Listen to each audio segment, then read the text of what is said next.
We're going to do our best to keep you up to date as it goes down. So do send the comments. We're super stoked to hear from you, and it's a pleasure to have you guys online. So let's get down on that start dock, and we wet down the features. We may need to do it again. The sun is hammering down on those Unit Park Tech features, and we'll see how we go down on the start dock. So grab your drink now if you want to.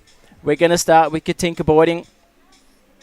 She's ready to go. Diana Hutton, Brapim, and Claudio Pagnini. That is our finals, the final four here in this event. I think let's go a little bit into Katinka and what she's doing. From Holland, the down under cable is a home cable.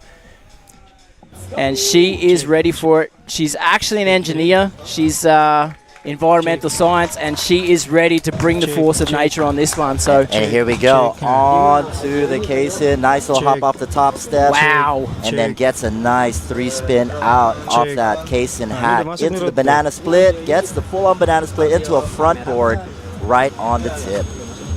Looking at that quarter pipe, she's coming at it right foot forward, trying to get the speed up. Kind of slowed down a little bit, but good air to come back down right foot forward on that one as well.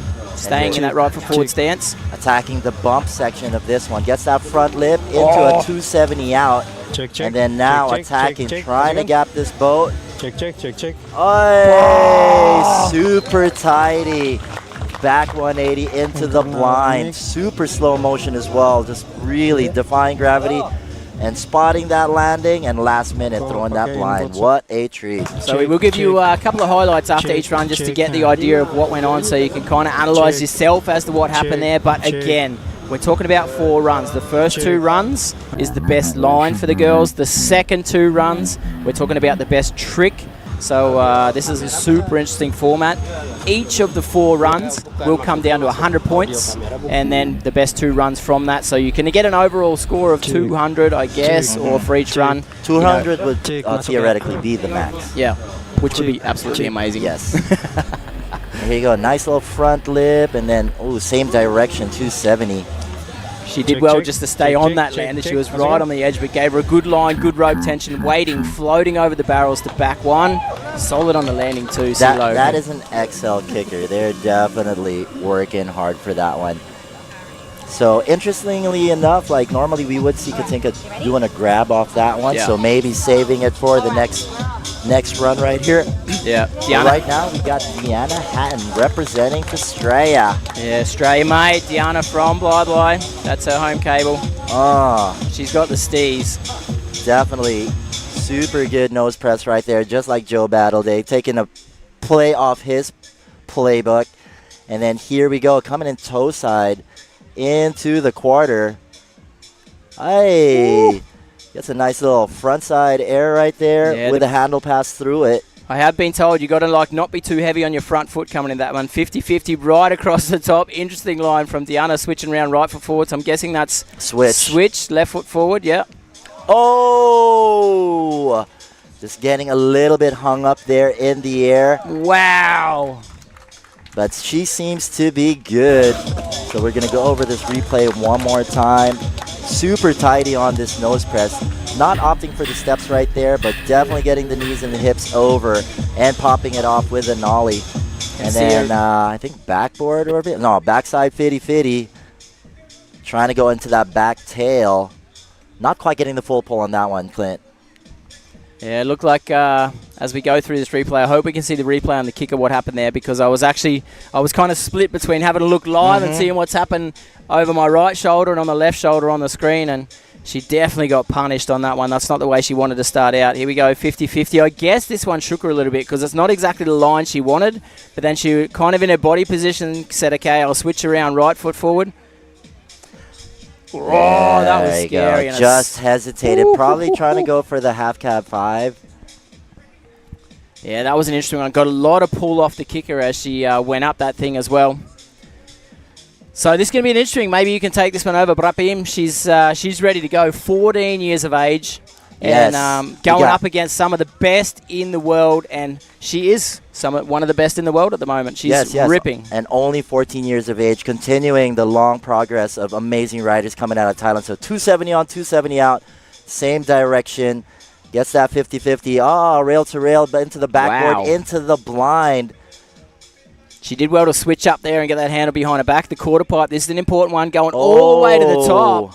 Very nice. Not doing a 180 on the way back down as well. So very, very good for her right there.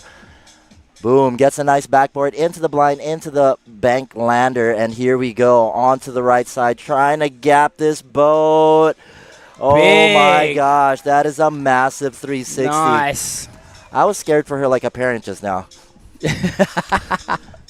That's a big 360 going over that boat. But check her confidence, man. Like you said, she's 14 years of age. She's in one of these big international invitationals, and she looks so confident. It's beautiful to see.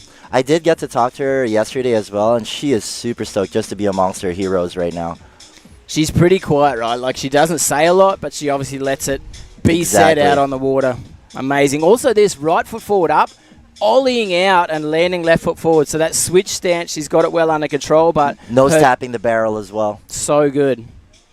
This one, the bump, board slide, going pretzel, which is so good, like switching her rotation direction, landing behind her back, and the kicker to finish out, the big floaty grab. Looked like she slob grabbed that thing, frontside 360. Great way to finish out. You know, the transition on that XL, you know, you can't zeech the spin into that.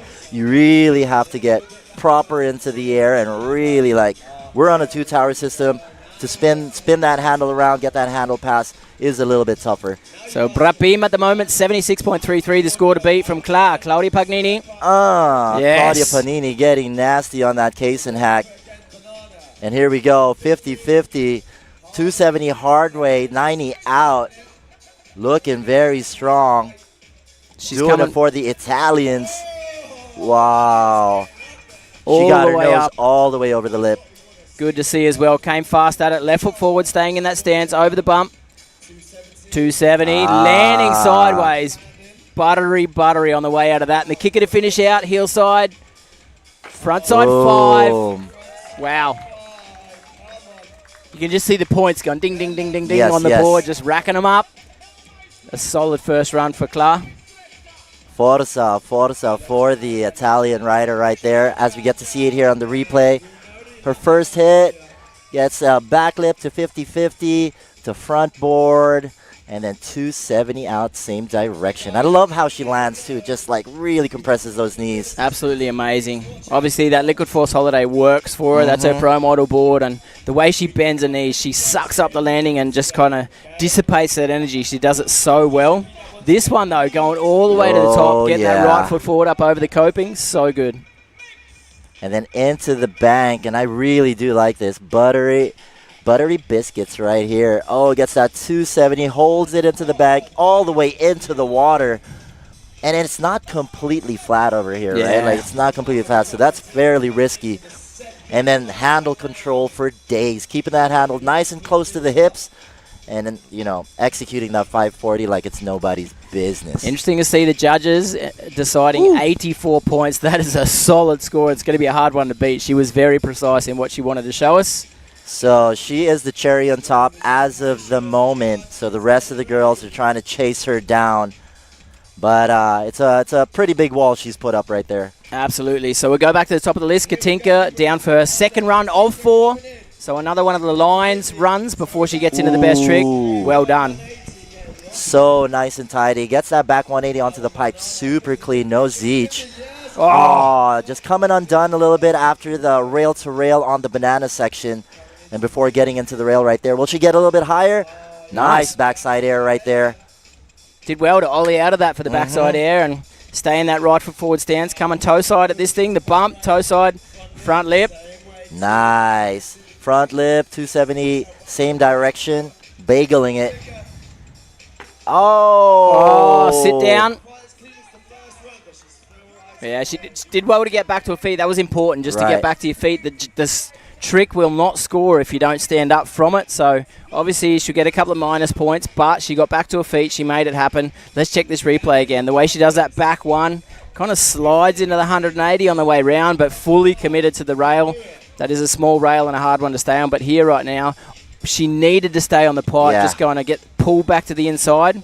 So it's going to be really interesting, Clint. Do you think the judges are going to, you know, maybe choose the first run as her better score or this second run. She did have 2 bobbles there on the banana rail as well as on the kicker. True. So it's going to be real interesting. You guys can follow the live scoring if you choose. You can follow live scoring at the moment after both runs, 134.67 points. So the 2, obviously, we're talking about the best 2 scores from the 4 runs, but she's going to have to step it up in her best trick for the next 2 runs because that's not going to be enough. Claudia, at the moment, with her first score of 84, going to be tough to beat. So Deanna right now, she needs to step things up. Her first run, 57.67. She's got some work ahead of her.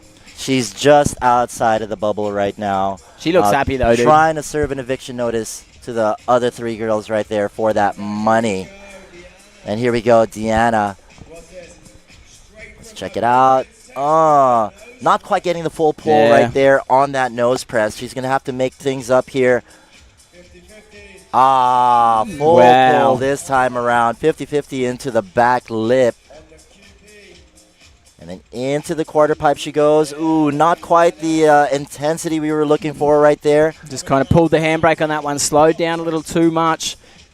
But she still has a lot of real estate to play around with. Oh, she's got to go for broke right here on this kicker. You know she's got it in her. Let's get it. Oh my Lord. That is scary, dude. Guys. Let us know what you guys think about that run right there on the comment section. Mad props, mad respect still to Deanna Hatton. Yeah, we'll check out the replay, maybe see again with that kicker hit what happened. I thought she was going to indie grab that nose press. Nice to see that Liquid Force butter stick, the way she flexes it out, pushes it all the way on the nose. Speaking of Liquid Force, Adam Summerfield is on the Adam, chat section, just giving a shout out to all his riders. And there's somebody here looking for her husband. I don't know who you're talking about, girl. Have you seen my husband? Yes. He's like, I love him. Have you seen my husband?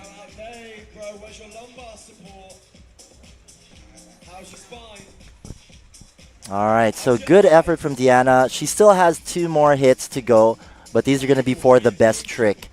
So I think just the tension just got a little bit too strong. Just definitely got hung up. She committed for the handle pass, but you could see like that right arm was not getting anywhere near to the left arm for that to complete the handle pass. Yeah. So Deanna is up right now, but that's because it's a combination of the 2 scores. Top 2 scores, but she's going to need some solid best tricks. So it's definitely not over for her, but let's check out Brapin. Oh, that is way more teed up right there. She's 14. Exactly. She's so good. Nice 50-50. Kind of salvages it right there with the backboard. And then onto the quarter pipe she goes, Clint. Oh, not quite as high as the first run or the first line that she did.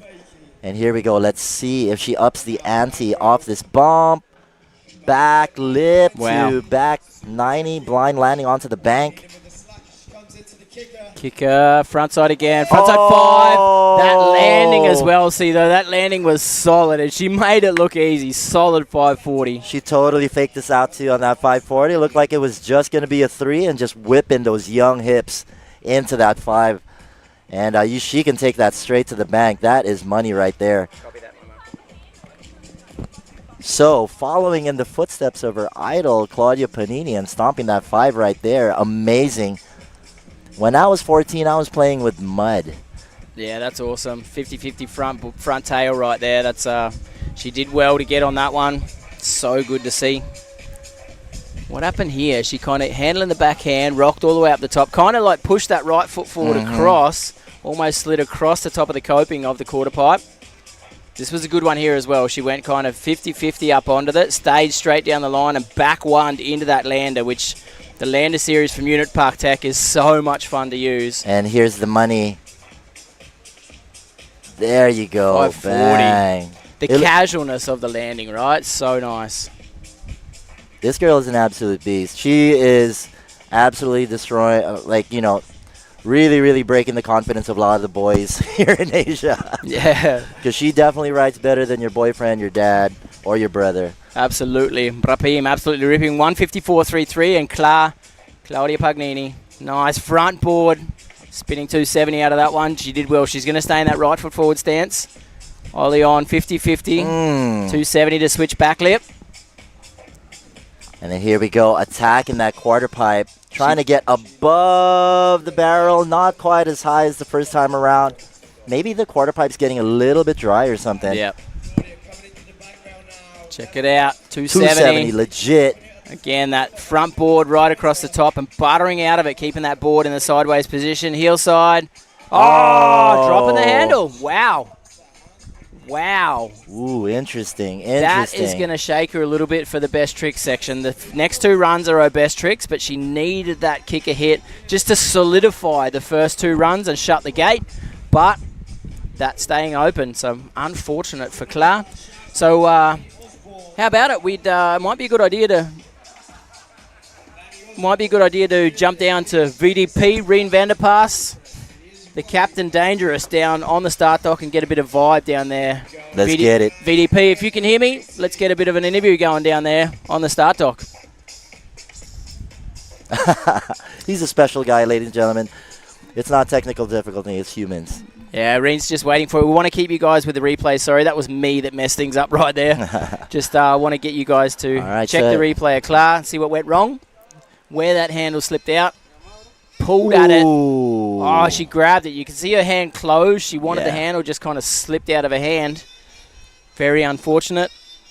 So we need Mr. Cameraman over the start dock, and we would love to give you a bit of a vibe down on the dock. It looks very relaxed, but there's definitely, like we said, some good finances up for grabs for this weekend. It comes down to now. And, yeah, so the girls got the best trick part of their runs now. So 2 lines, 2 best tricks, and that's the specialty of this event, and it's the 2 overall scores that count. So from the 4 runs, we're only taking the best 2, whether that be the lines or the best trick.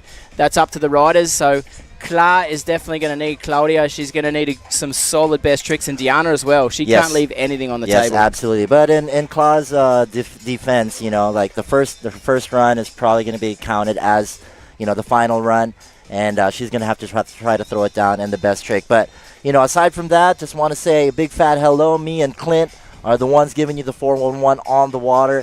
Thank you so much to all the people tuned in onto the live feed. We can see your comments right now. So if you guys want to get some shout-outs, just put a bunch of flames, put a bunch of bowls of rices in the comment section, and we'll give you guys a big fat shout-out out here at Nasi Goreng Land.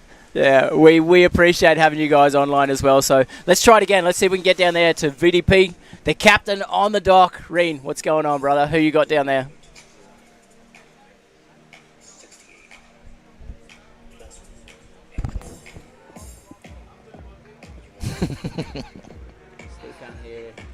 To see you back riding. I loved it. But how did that front 5 attempt feel? Oh, I'm so sore from practice that it was really hard to pull the handle in. I just got stuck on both of them, but it's okay. We'll give it another go. I love how you just kept holding the hand and we're just like, please. Not fall into the barrels. You killed it though. Happy you're safe. Live feed. We can't hear the end. interview. I'm happy to be here. Go get that best trick. Let's go. Maybe we walk over here too. See what the. So there it is. VDP down on the dock with Diana. She looks happy. She knows she needs to deliver, but she's got a smile on her face, and I can see why. Yeah. I would have I don't think the smiles in our faces are going to be disappearing anytime absolutely. soon. It's been absolutely amazing over here. All these passionate riders, all these passionate organizers, all these passionate financiers out here. And as you guys can see right there, we got a good look there at Elena Bodie, who unfortunately did get injured during training yesterday, and unfortunately unable to join the competition. And that's why we have Diana as the backup rider for that one. So, yeah, you know, sending out love. But check it out. This is the passion I'm talking about. Exactly. You know, Elena's all bummed out she can't join the competition, but it's not going to stop her from, you know, supporting her sisters out there in the water. So nice. You know, so sisterly nice. love, brotherly bonds, it's on like Donkey Kong. That's exactly what we were talking about, the passion for the sport. I mean, Elena, it would be hard for her to take, but she's down there on the dock. She's like, you guys are awesome. I'm here with you. We're going to make it happen. And that passion, you know, all of you guys online, obviously making time to join us for the sport, that's what we're here for, and it's so special that we can share it this weekend out here, an amazing Sunday afternoon out here at Niti Island, the treasure hunt, the first time it's gone down. We've had the first 2 runs for the girls. For anyone just joining us online, thank you. First 2 runs of the girls. Again, the format, just to give you a quick overview. The first 2 runs, we're talking about the best line. The next 2 runs, we're talking about the best trick, and that's going to be the same for the boys as we move into the boys this afternoon. And the 2 scores overall will be your overall score. So that may be your best line and your best trick. That might be your 2 best lines that go into that, or the 2 best tricks that go into that. But that's the way the judging format works, and it's gold. And as a major fan of wakeboarding, I like to see those both. You know, there's some strategy, and there's just balls to the wall. Like, I am the best rider. So this is definitely what we want to see. So thank you once again to Roscoe. Where's Mikaki? I'm loving all those bowls of rice. We got some Katinka fans over here. I think that's a Kelly. On one of them. Kelly D. Yeah, we've got a lot of people here. So, anyways, we got to keep the show running along, guys. We got a helicopter coming in. And so during that, obviously, there's a lot of wind and a lot of noise. So we're going to cut down to Reen VDP, the captain, on the dock again. And see who's he's got out down on the dock. So, Reen, go for it. Hi guys, I'm here with Pipim. Pipim, your first lines were sick. What is your best trick now? Is that cool for you if I'm just like, you could just roll through and back 4 out. So sick, sounds sick. I was so, stoked and surprised on your first lines. They were really good. Hope to see more. I hope to see more of you. Thank you. Okay. Thank you. Komonakap. It is. We can hear Razza P. Ryan Peacock on the mic here on site. And we're about to get into best trick for the girls, so we'll just wet down the features again. You can choose, or the girl, not you, but the girls can choose any of the features. Obviously, Flip Fantasy, if you guys want to drop your votes on Flip Fantasy, you can choose.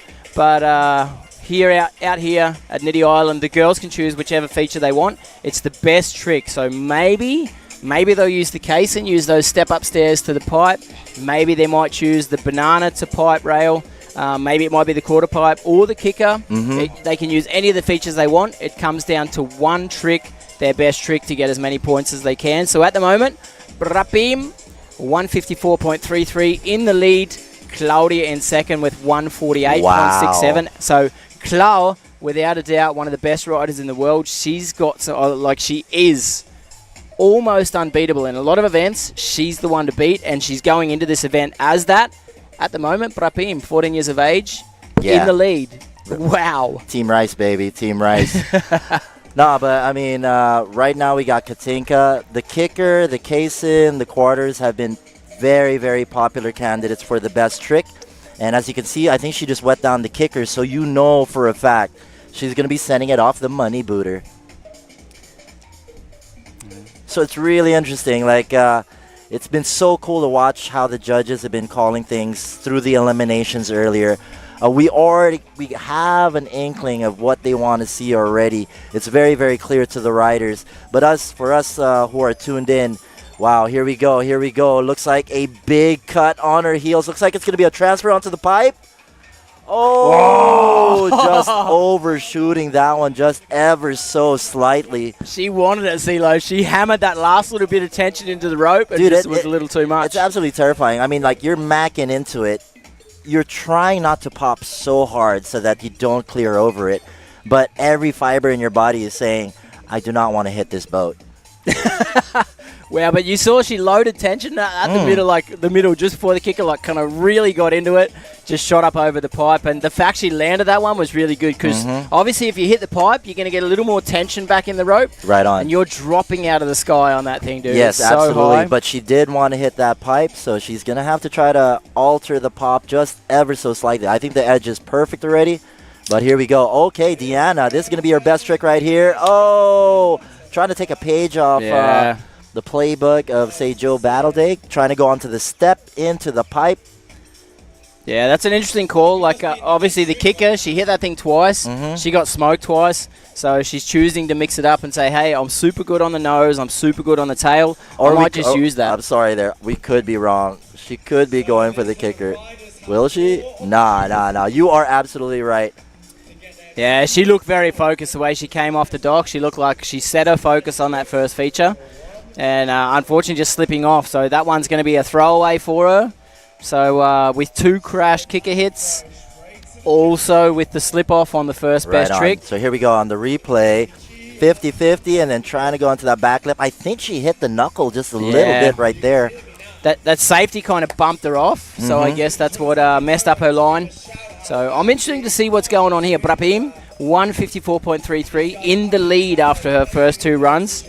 And she was solid. The first 2 runs, she was super clean, whatever she chose to do. And I don't know if she's going to hit the rails or if she's going to use that kicker. So this is going to be an interesting one. Oh, wow. So this time around getting the 450 out. Wow.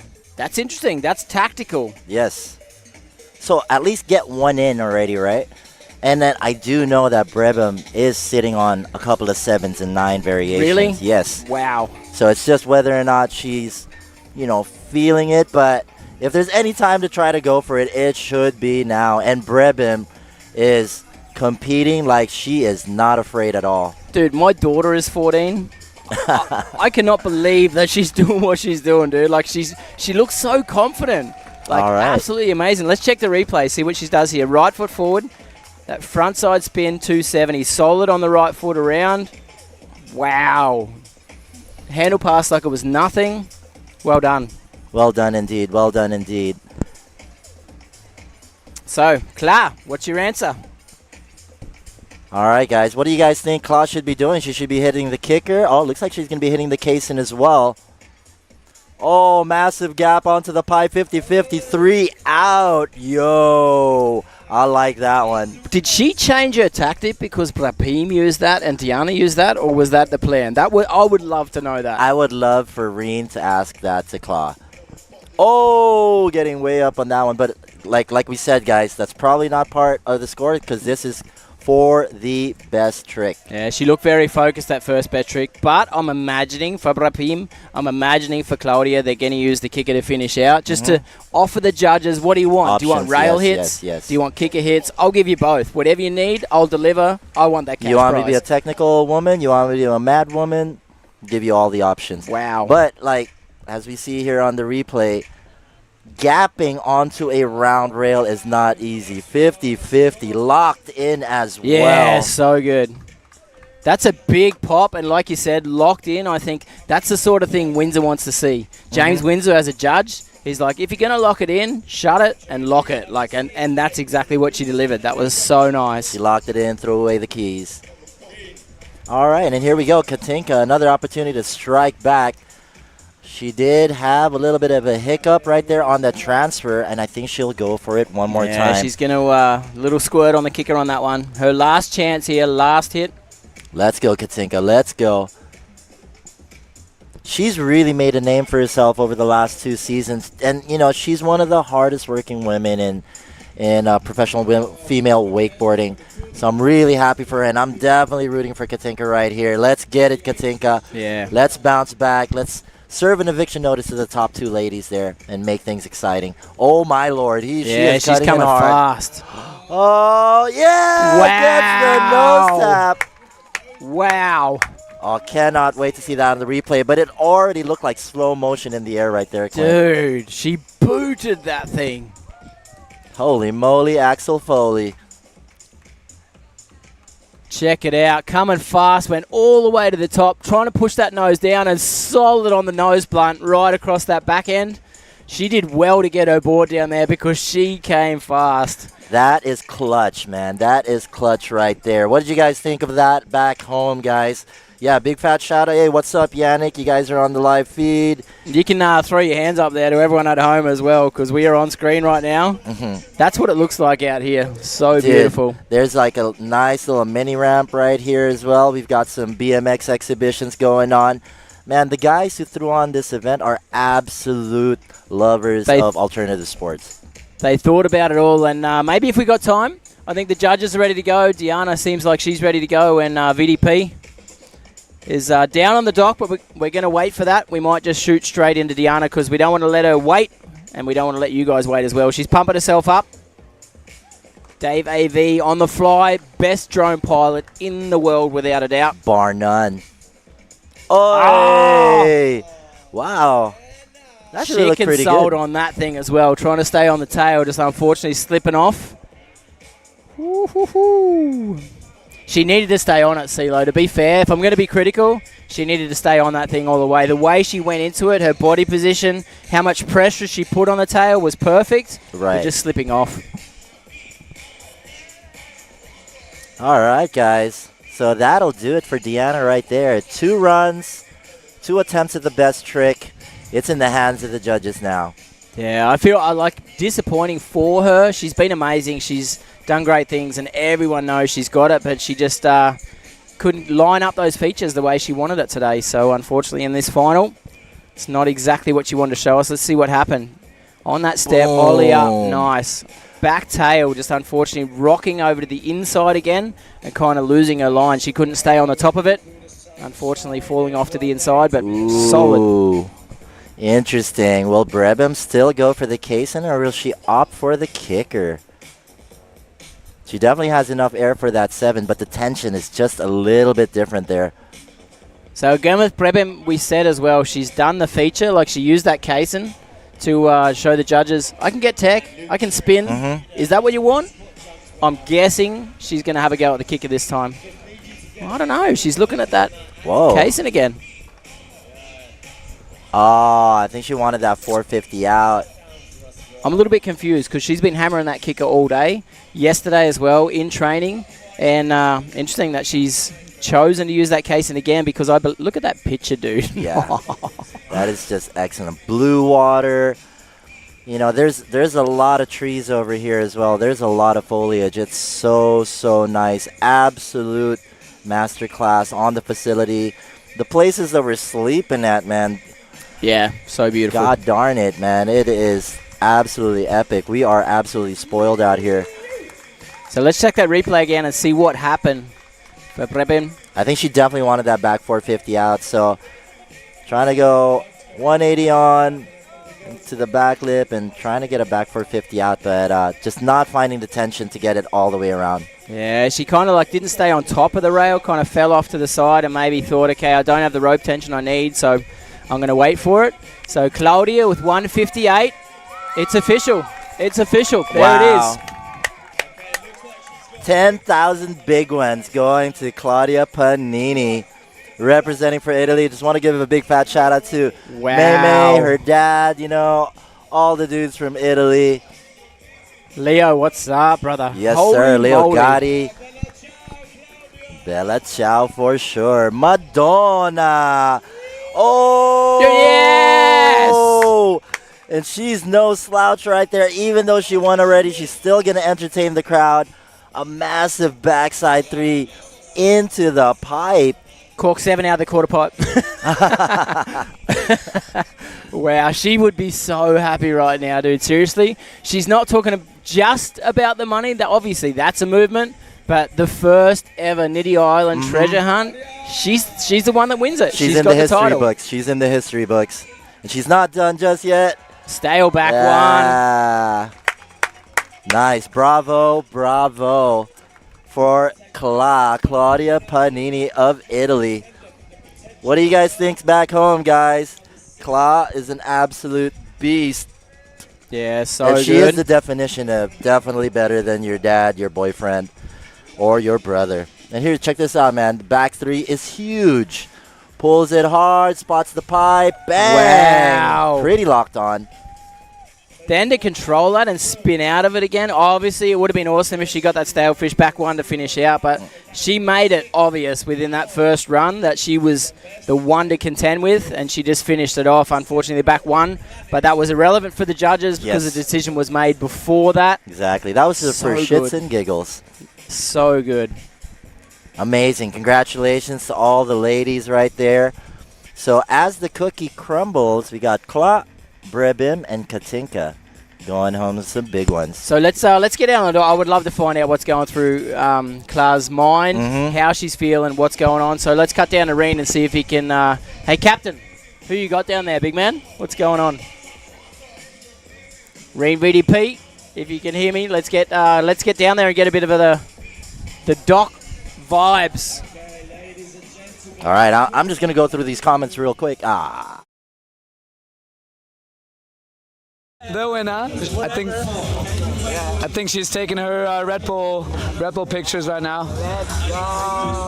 Let's wait for that real quick. You can open if you want. Claudia, you got it. How does that feel? I don't know. I'm so happy. Overwhelmed a bit, right? What was your tactics coming in? Because I saw you going for some other best tricks, but then you maybe played it safe with the big gap and front three out. Yeah, because I fell in my second run. Of course, I have to play my second run. So I had to play it like a little bit safer on the first back trick. I wanted to do the back three from the first run, of course. But then it was like, okay, I'm not gonna do this mistake because like we have a lot to lose. We have a lot to lose. So I'm really happy. I am, yeah. You lost nothing today. You won it all. Big congrats to you. But important question: what is this money gonna go into? The bar or something bigger? 10% rule. No, I have no idea. I didn't think about it because I don't know. I don't know. I have no idea. I'm happy for you. I'm also a bit nervous, but I think you also did it for Elena. Yeah, maybe she gets a little share of it, but yeah, for sure. You can just be stoked now and enjoy. Thank you. Big thanks to you. Yeah. So yeah, Niti Island Treasure. See VDP down there. Seriously, the way he looks as a pirate, dude, I would have him as first mate, cook in the kitchen, deckhand, whatever. He can captain my boat, no doubt. He's an adorable pirate. He's an adorable one.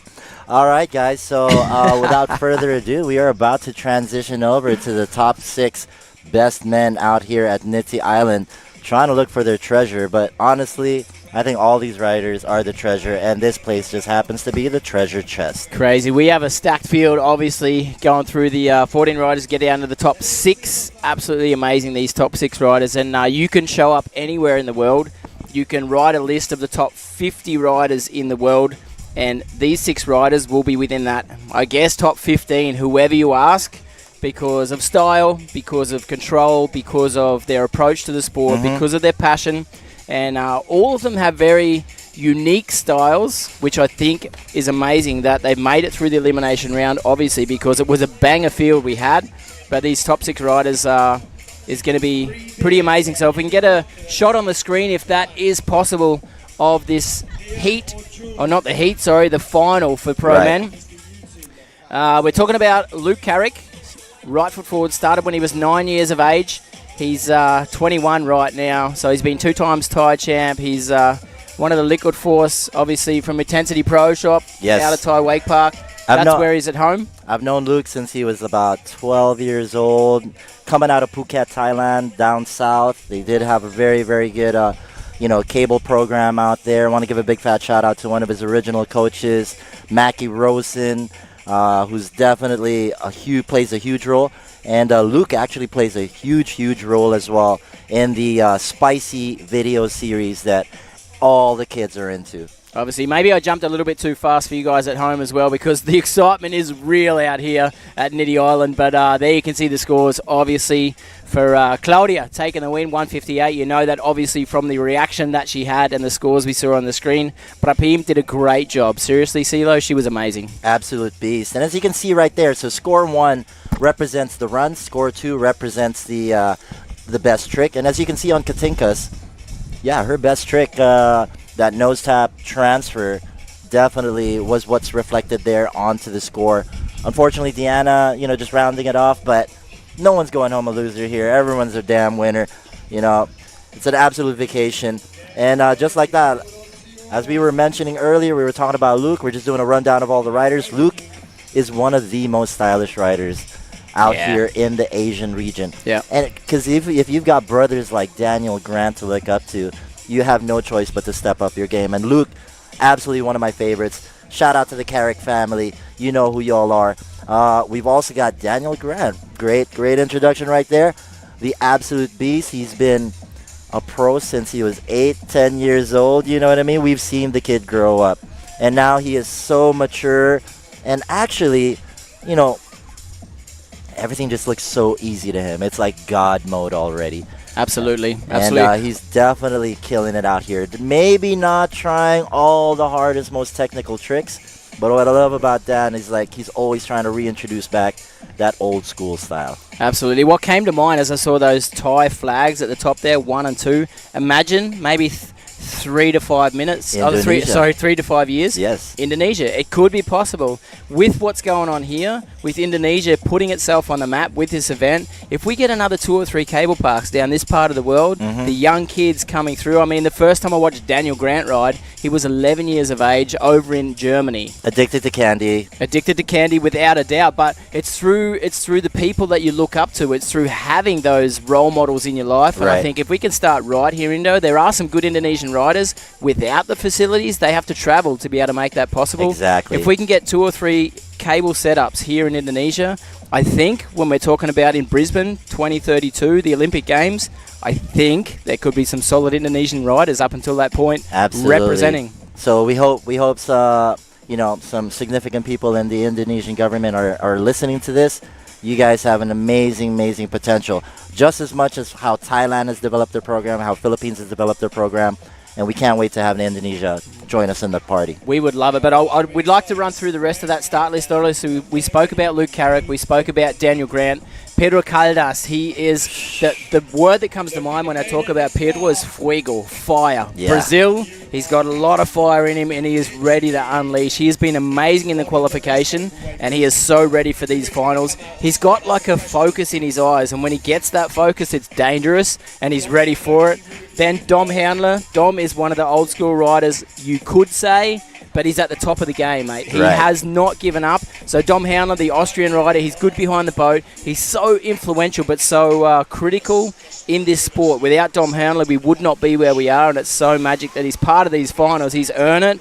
Then Liam Peacock, he's several times UK champ. He's best trick of the year, European standout rider. He's won so much. But the Peacock brothers, with his brother Ryan on the microphone at this event, but the Peacock brothers are probably the most influential or one of the most important duos within the sport at the moment for the promotion that they do of the sport. Yeah, as of the last 2 to 3 years, that is without a doubt, no question. They have definitely put in so much work in trying to promote our sport and making it more accessible, knowledge-wise, to everyone out there.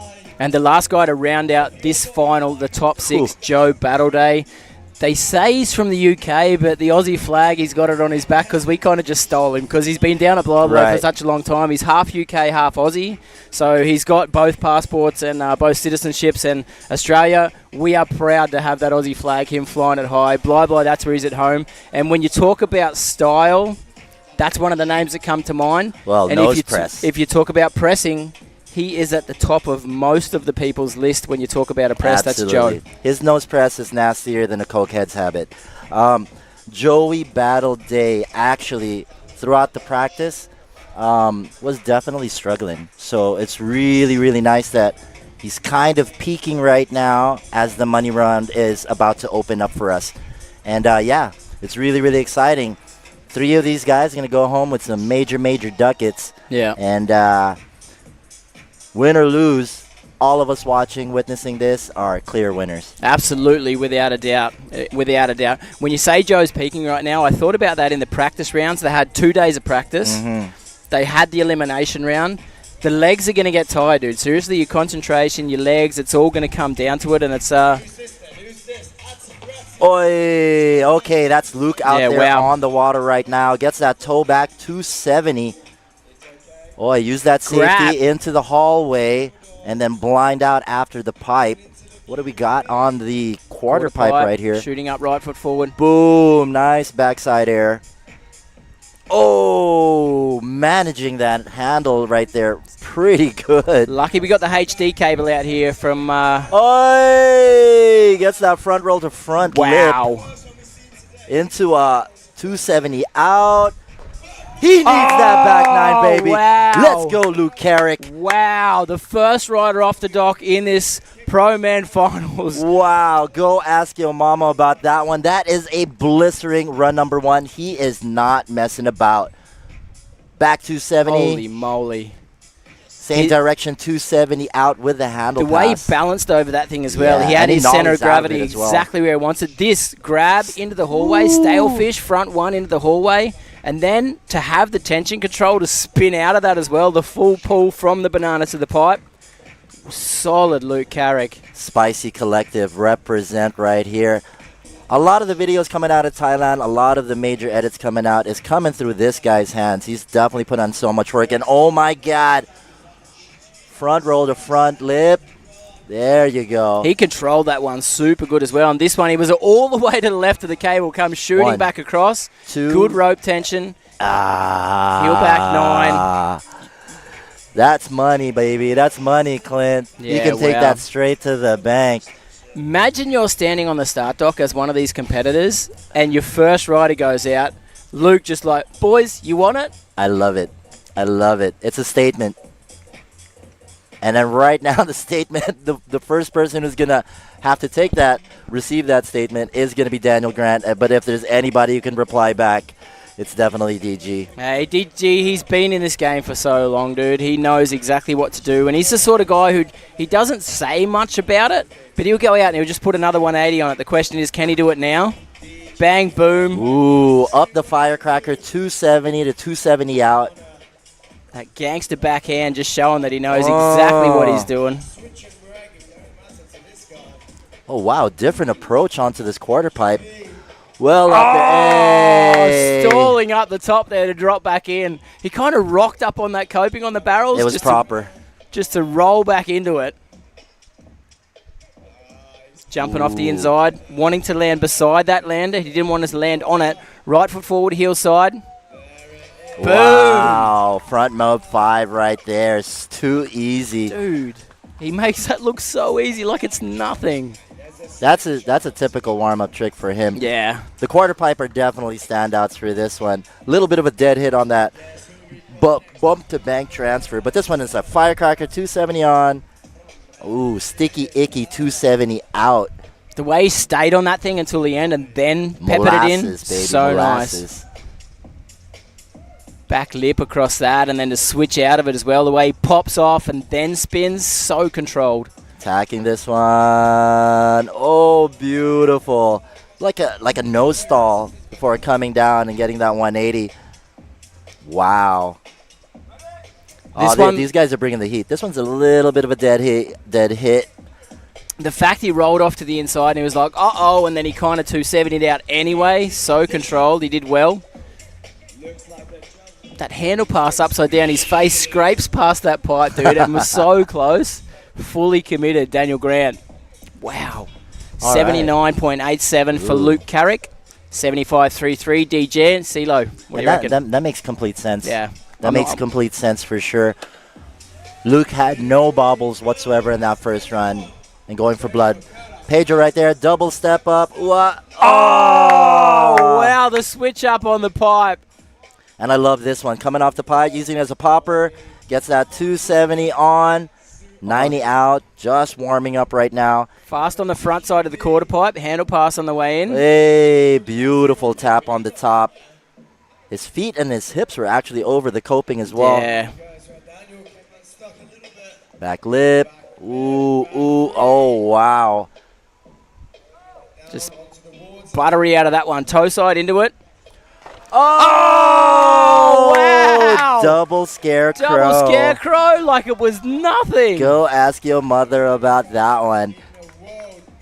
That's going to be interesting. That's going to be interesting. That looks so easy for him as well. Let's check it out in the slow-mo. You guys have got the advantage at home to see this slow motion. Step up on the heel side. That's tricky as well. The switch up, then pulls it up and switches back in the other direction. Pretzel. The only guy who can get away with spinning on a rail. Boom. Oh, love that hit right there. The dosage of it as well. The way he bangs against it and waits. Let's check this one out on the slow-mo. Handle pass early. Nose tapping to rock back in with the left foot forward. Essentially the same hit that DG had, except they chose different ways of passing the handle on that one. Back tail, 270. Buttery. I want to see this on the slow-mo, dude. Low, hand drag, toe side. One flip, boom, 2 flip, then the 180. And the landing as well is like, what?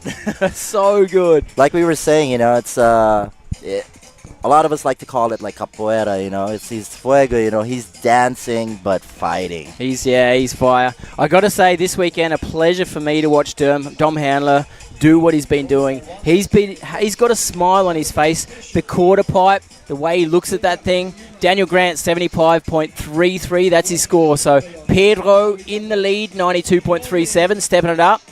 But let's focus on Dom Handler right now. Good on the case and to start out, coming into that banana.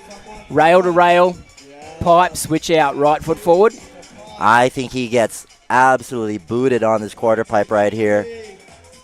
Whoa! Wow. Not exactly what he's looking for, I'm guessing, by his body position. Oh! Trying to go for that. Tanny to back lip. Exactly. On the lander, but he did take a heavy hit in the elimination round. It was enough to get him into the finals, but I'm feeling him. Like, he got a pretty solid hit in that elimination, and maybe it's shaking him. Hop, this was so nice. On, nollie again into the lip position, and then gets that 270 out. Super steezy. And this was clean. Gets that 180 on, switch 50-50, 50-50, and then 270 out. And then not carrying on to that same way. Reverting back into the... you could see the way he looked up there a little bit. That kind of shows me in his body position. He's like, not exactly what I wanted. I wanted the full pull, and that kind of just shook him a little bit, I guess. Body language, definitely there. Yeah, as he came into this one, he was looking for it, got the pop, got a solid grab, just landing on top of the lander instead of getting down into the lander, so slowing down instead of speeding up. And just didn't expect that rope tension. Look at that for a photo right there. So the score, 48.73, not what Dom wanted. But Danny just given Liam's girlfriend, Danny just giving him a smoocher on the way out. Liam, she's like, bring the money, babe, because I want to go shopping. All right, so we got Lazo up in here right now, and the comment section is absolutely blowing up. Liam's definitely got a lot of fans. He's got a lot of students, and he's got a lot of expectations on his shoulders, especially from himself. He's definitely been putting his body on the line the most out of all the boys over the past couple of days, and I cannot wait for you guys to see what he's got in store, especially on his new board, the Bloodline from Hyperlight. Dude, look at his body position. He's a big dude. But he's pumped. He's got adrenaline coursing through his veins. He is so ready for it. Let's go, Liam. 50-50, 50-50. Front board, 450 out, nice. Same direction. Into the banana rail right here. Backhand on backside. Oh, wow. Back 270. Wow. Banana slide. So clean. And check this out, ladies and gentlemen. This is no joke. Hey. Stalling all the way on top of that coping. His brother is absolutely killing it on his commentary for his brother.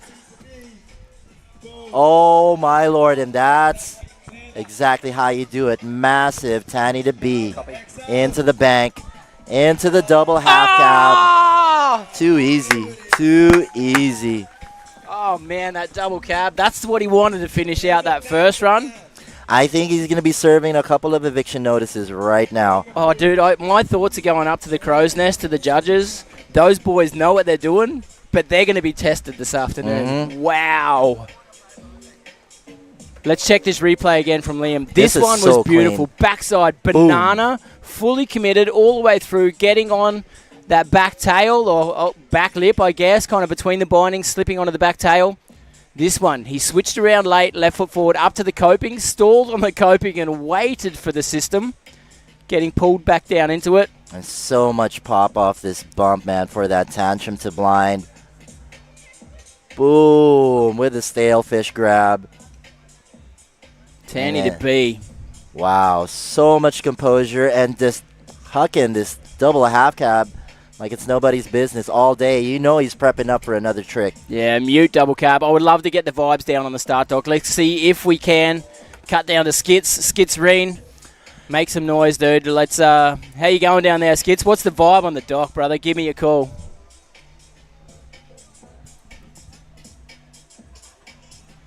All right, so just based on the scores, looks like Pedro is still up there. I did just have my man Pedro here. We'll walk over here real quick. Yo, Pedro. So slow, and they're just like, chill out. Oh, they're having a deep conversation right now. What was your thoughts coming in from that really clean line into doing that double crow, double scare? Absolutely no thoughts. I just blanked out and let it happen, and I woke up when I was edging back in. The brain was empty, but the tricks were there. I'm super stoked for you. So yeah, what is your go-to for the next run? I mean, the special bar is filled, so we still got one line, like one run, and I'm gonna try to one-up myself. But now I'm actually gunning for the best trick. Oh, yeah. Keep an eyes peeled. Beijo, Nicole. We can't wait. We can't wait. So, let's go, Joe. That's the call for sure. Last rider in this run, Joe Battle Day. First run of 4 for these boys in the finals. Hands down, probably has one of the best hits on the casing right here. Check this out. Hop, bang. Oh, he got that one. Wow, 50-50. Oh, just getting a little dirty on that banana split. Yeah, didn't get it as clean as he wanted. You saw him just bend his knees to sort it out. Rocking up on the quarter pipe. Not what he wanted, right? You can see he's slowing things down like, oh, I kind of messed that one up. But bring it anyway, bros. You know you're going to have to. Going backside or front. Oi. All right, I think this might be a throwaway run for Joey B right there. And good strategy, you know. No need to risk your body too much. He knows he's got another one and plus 2 best tricks because pretty much between him and Dom, they're the ones, like, if they throw their best tricks on it, are the ones dominating that casing section. Dude, when you think about it, check the slow-mo, but the thought that come to mind is this is sniper concentration that the boys have got out here, right? They're like on point, and it just takes one little wobble, one little stick of the board, which we saw here on the banana to pipe. He kind of pushed his left knee out, I think it was, that one right there, like wobble, and he was out of the game. So it's like that sniper concentration. If you look away for a minute, it takes a while to get back into the concentration. Right. That just shook him, and it was kind of game over as of that point, I guess. Too much calculation going on. Yeah. Can I come back? What do I need to do? Do I need to change my run? Like too much talk in your head. And so it was clever of him, exactly like you say, C-Lo, just like, you know, I'm not feeling it. Throw that one away. But that shows the level of riding as well. This riding is so on point that one little wobble is too much. Like, right. Wow. All right, so look, Pedro Caldas still on top with a 92. Liam Peacock taking that second spot with an 86.33, and Luke Carrick still hanging on to that third position right there. Everyone trying to chase those top 3 boys. Wow, that is a dangerous position for Pedro Caldas to be in for the other boys. For him, he'd be like, the fire is burning and it's not going out. He is ready. Razor sharp close too between Luke Carrick and Daniel Grant. Wow. And as expected, you know, Dom falling a little bit early in his run, and Joey just having a couple of hiccups. Finds themselves in the top bottom. What do you think about that, C-Lo? Right, if you look at Pedro, 92.37, Liam Peacock, 86.33, that's a pretty solid break. We're talking about 6 points between those two riders. That's significant.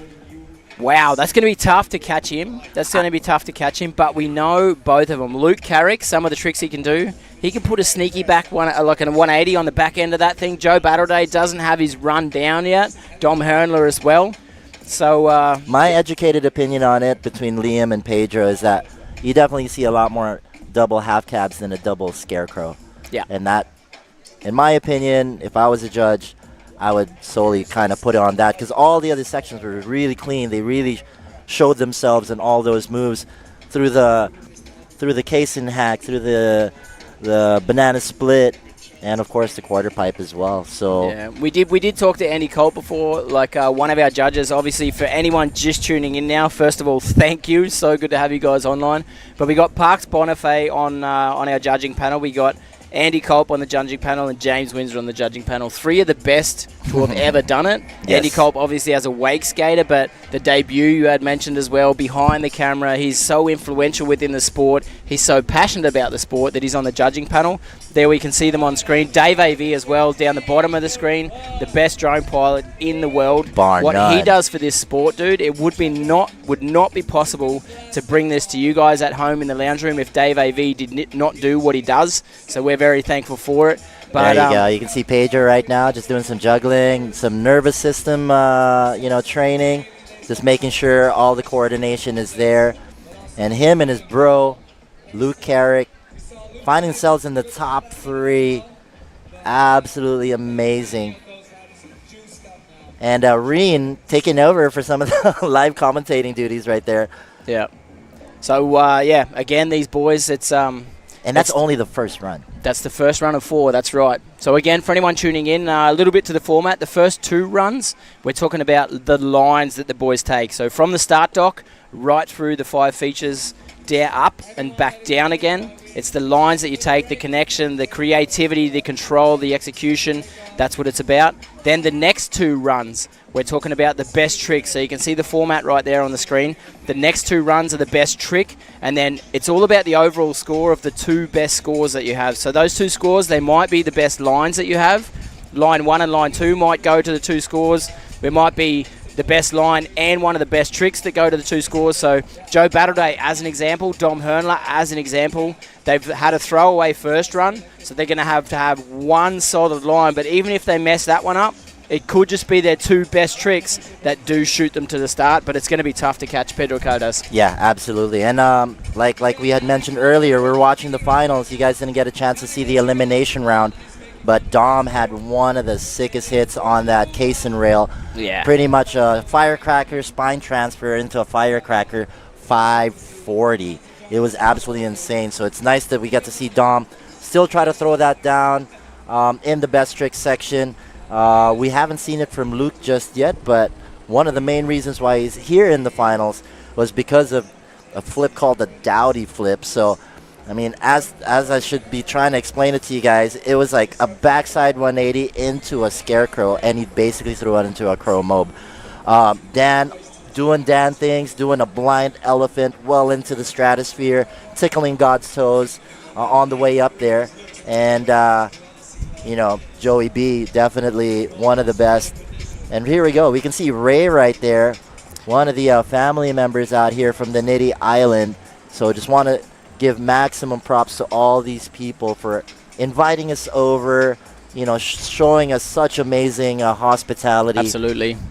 And end of the day, I really do love the lovely rooms, the free beers, and the accolades and stuff. But the most important thing is that you guys are putting your money where your mouth is and investing into our sport that we love. Yeah, I would say as well, like as the boys are getting pumped up, Pakachi and the whole family, the whole vibe that we got out here, it's so important. And I think if we can from this take a step into getting more cables set up in Indonesia, then it's a very valuable investment, and I think it's well worth it for sure, and I would love to watch that happen and see that happen. So we're about to get back into the final, the second run of 4. We're talking about Luke Carrick, Daniel Grant, Pedro Caldas, Dom Handler, Liam Peacock, and Joe Battleday. Holy moly, what a list, dude. Axel Foley, baby. Guys, if I were y'all, go take a quick toilet break, get yourself your favorite refreshment, because, man, we still have 3 more runs from these 6 absolute shredders. Yeah, so we're on the dock right now, so...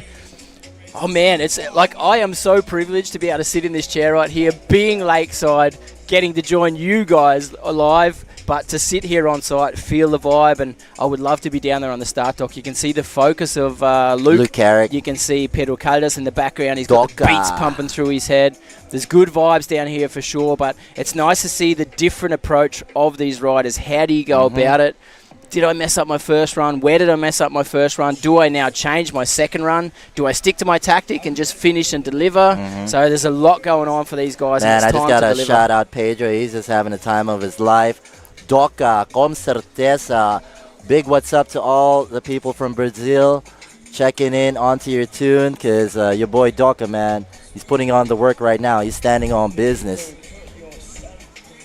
And that's one of the things I think special about this event. Obviously, we're staying focused with the boys on the dock, but we've got so many park owners out here as well. Obviously, you with yourself, with Decker Clark, as a park owner, it's so important to have you here with us. The fact that I get to run my wakeboard park in Frankfurt is such a pleasure. But we've got Long out here from Singapore as well. And we've got Tom from Siargao Wake Park as well. We've got Leo from Cambodia Wake Park. So important. Technically, I want to throw Daniel Grant's name in there for having, managing Tao Wake Park right now, which is a subsid group of Thai Wake Park. And yeah, you know, the scene is definitely growing. It's nice for us to all get connected, you know, some way, somehow, over here at this event. And, you know, it's great. It's absolutely beautiful. All right, so I would like to, before we get back into this second run, just get a view of the judges. I'd like to see what's going up there in the crow's nest, and if they can just get boys. There you can see on the right of the screen, James Windsor, Andy Culp in the middle, and Parks Bonifay. Kokonoko! Parks has got the coconut milk out there. So good to see. But what a job those boys have got ahead of them. The first run of 4, tough. They're not doing a bad job at all. They actually got those scores out fairly quick. Yeah, true. You know, Andy is actually so professional, really organizing everyone's thoughts, asking the right questions, pointing out the right things, and, you know, doesn't get any better than this. Yeah, that's the magic of having 3 judges that all have different views of the sport and then putting it into the mix so we get the best overall rider. So it's not just the most technical rider, it's not just the hammer sender rider that's putting bangers out. But there's the scores right now. You can see Pedro Caldas 92.37 in the lead. So this is what we mean about the creativity, right? Like, Daniel Grant threw down, without a doubt. But we have seen him do the Crowmobe 5 since forever. So maybe this is what Andy is talking about. Since we don't really see Luke Carrick, you know, I mean, like, doubles, that start of that Dowdy flip is pretty intense. And here we go. Bang, locking it Wow, in. he's Go looking back good, man. 270. He is looking like he is dialed. Into the hallway, backboard, into the blind.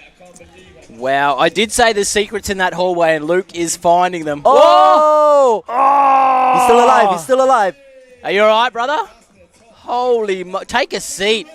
Suck in the view. there I you hope go. you're okay, dude. Spicy indeed. What happened? Is he all right? Looks like he's got his thumbs up. He got... Oh, I think the shoulder. Yeah, he got fairly hammered. He's just waiting. Oh, man. No, Luke. He was well over the coping. Dude, I hope he is okay. That was a long way up, and he landed on top of that coping. I don't know what happened. Like, the line, he looked like he was good. He looked like he was ready, but he kind of got pulled back to the inside and just shot up from the inside of that quarter pipe. So I don't know exactly what happened. It's weird, too. I was about to say, before he was going up to that quarter pipe, if there was anything a little bit weak in his previous run, it would have been the quarter pipe. Yeah. And I think that's where he was trying to pick up the slack. So we say. Yeah, wow. But, you know, risking it for the biscuit. Sometimes it doesn't always pull through. But yeah. Everything was money right before that. Toe back, 270, super locked in, and then hopping that out with that handle pass. I hope he is all right. The banana split, same as usual, gets that melon That was jab, nice. 180. Into the backboard. And then into that blind Looked out. like he grabbed on the way out of it as well. Let's see And if we he can was see what coming in happened with here. some He was on heat his on edge. this one. Oh, my God. What happened? I don't get it. Boy. Like, he had a good edge. The line looked like it was right, and he kind of stayed on the edge, but he just got pulled back to the inside a little bit. And I think we need to get that in a little bit more slow motion than what we saw. Wow. But he was coming in with some major heat on that one.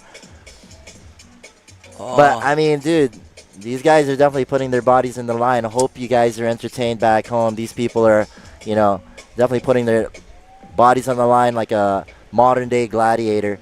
Hey, that's one of the things I would like to say as well. Like, over this whole week that we've been here, or the weekend, I kind of sit here, I'm like, yeah, this is pretty standard. And then I have to keep pinching myself, like, this is not standard, dude. These guys and girls make it look so easy, but they, like, step up on the case, and to get that line and step up, pup, like Joe Battleday does it so well. What we take for standard with the wakeboarding standard we have here is so not standard. It looks easy, but if you try it yourself, imagine hammering at a boat with an XL kicker, and then with that tension in the cable to be able to flip and get the handle pass in. Like, the majority of these tricks in a competition setting, I would definitely reserve for a video part. So right now we're just waiting for more updates on Luke Carrick. Hopefully he'll start making his way back. I know we have the safety crew getting out to him right now. All right, the boys are on the dock ready to go, but I'd love to get a bit of a view from VDP. Captain Reen, what's going on, brother?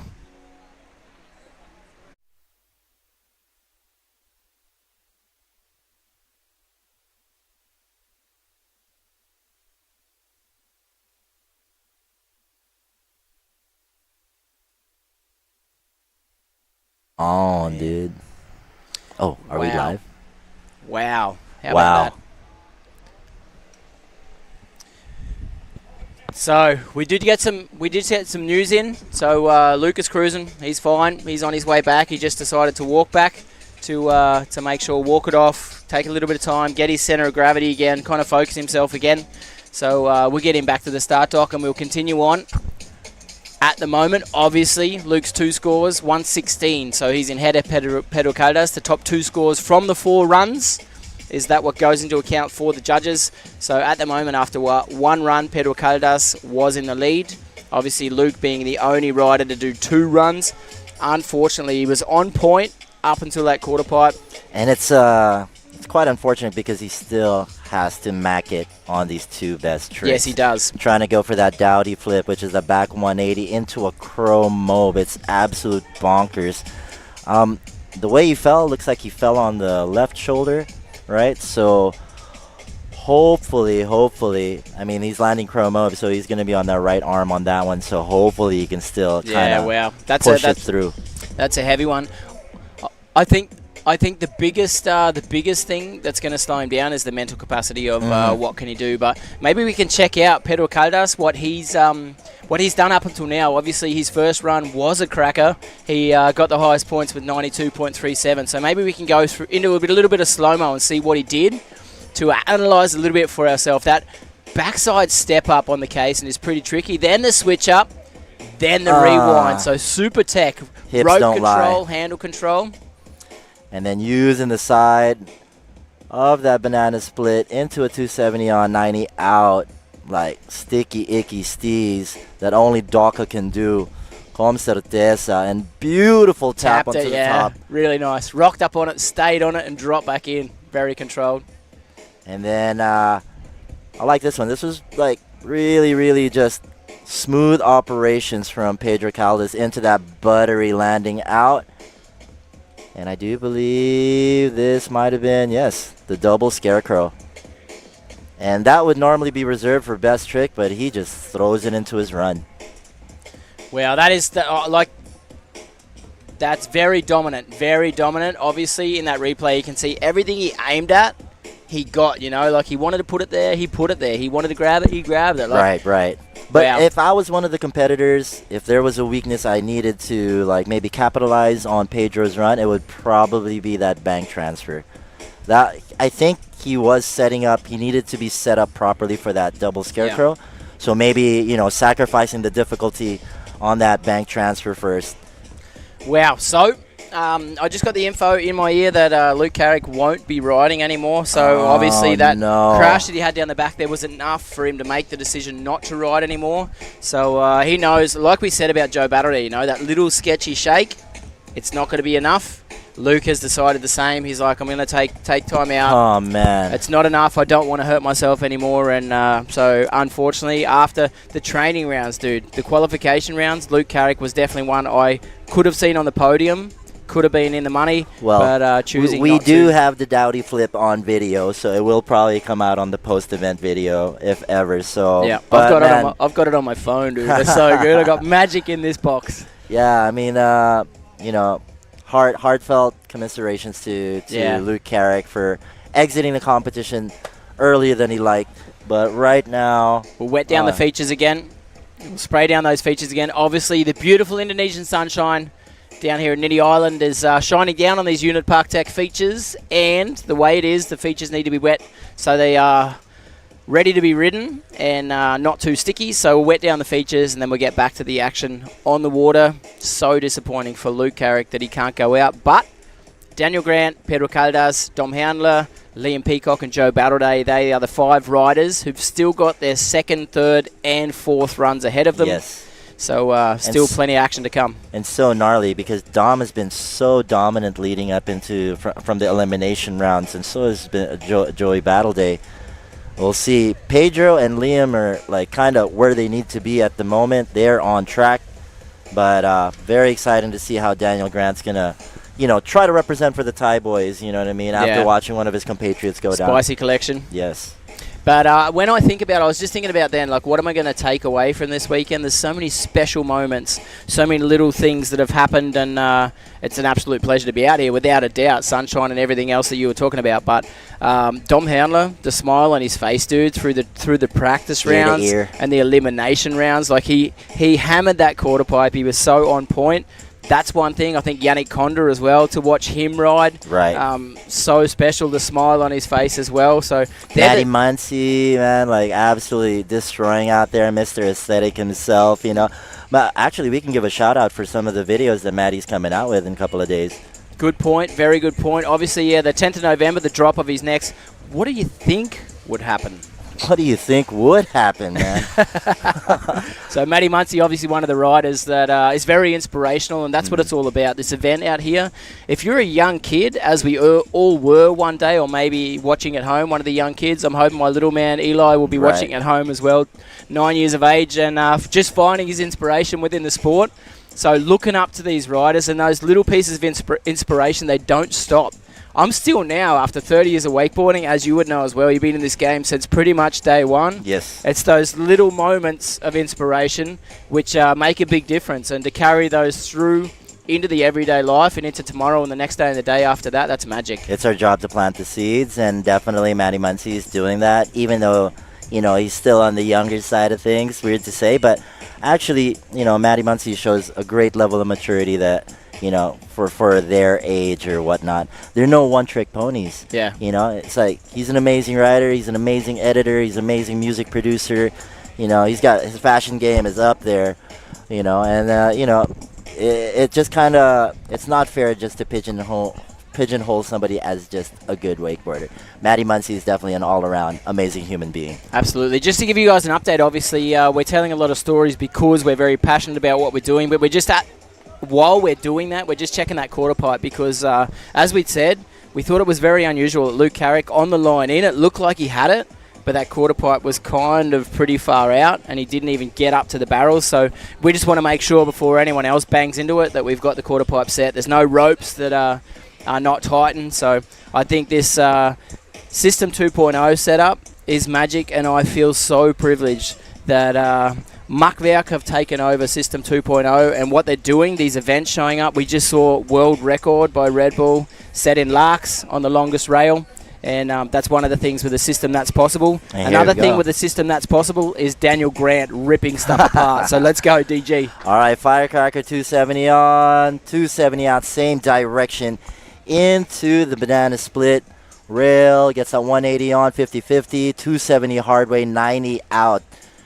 And then on to the quarter pipe. Gets well up there. Very good. See, basically same thing that Pedro did as well. Different styles of doing it, which is amazing to watch. Front lip.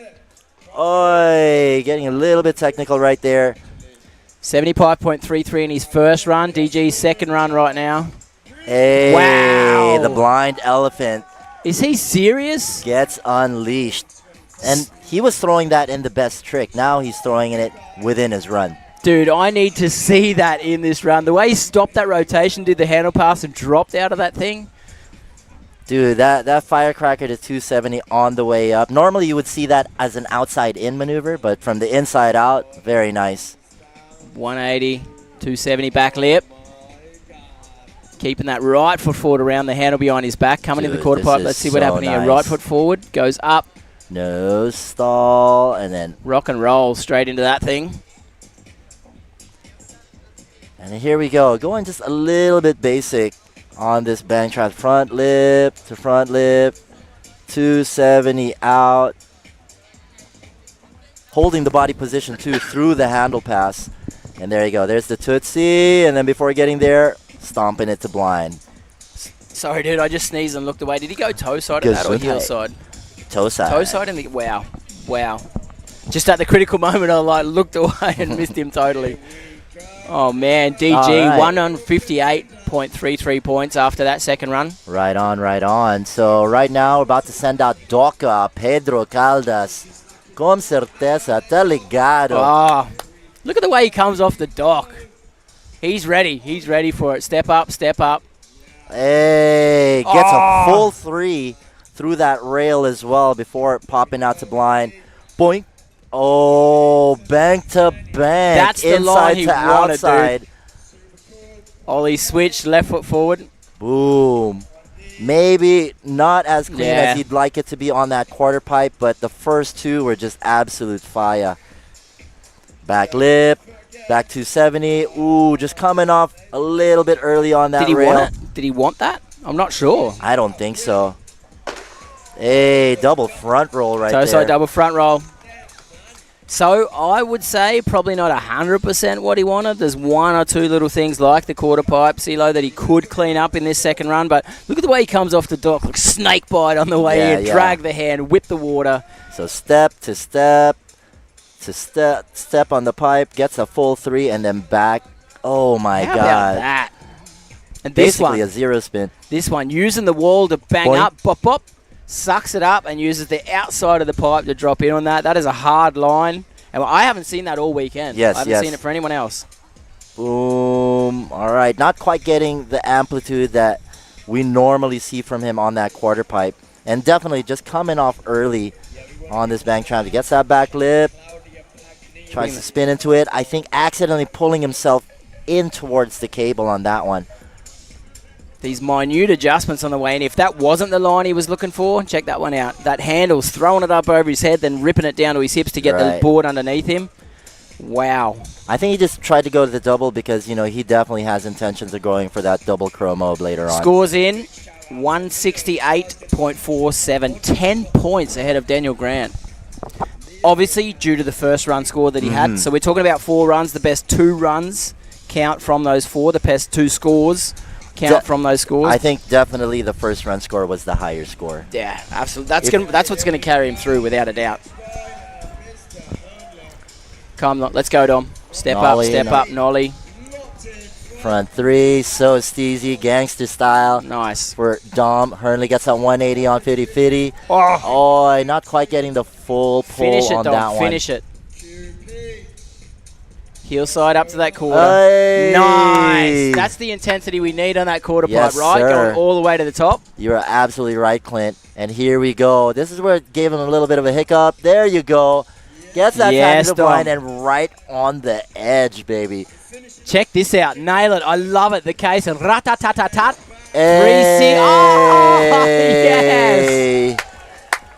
Murder, death, kill for Dominic Hurnler. How about that, dude? Rat-tat-tat on the way up, tat-tat-tat on the way down. Oh, I love that. Watch that one on the replay. On the nose. Nollie. Nollie front 3. So sticky icky on that style as well. This one a little bit of a slip off. 180 on, left foot forward switch. Oh, trying to go back 180.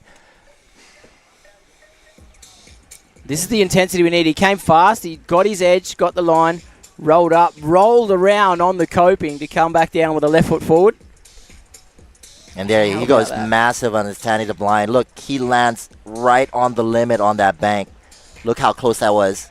His toes are basically hanging off the rail. Crazy. Any Tanny to be. Check it out. I'm going straight up nose on the screen. And the landing as well. Handling the backhand, heavy on the back foot.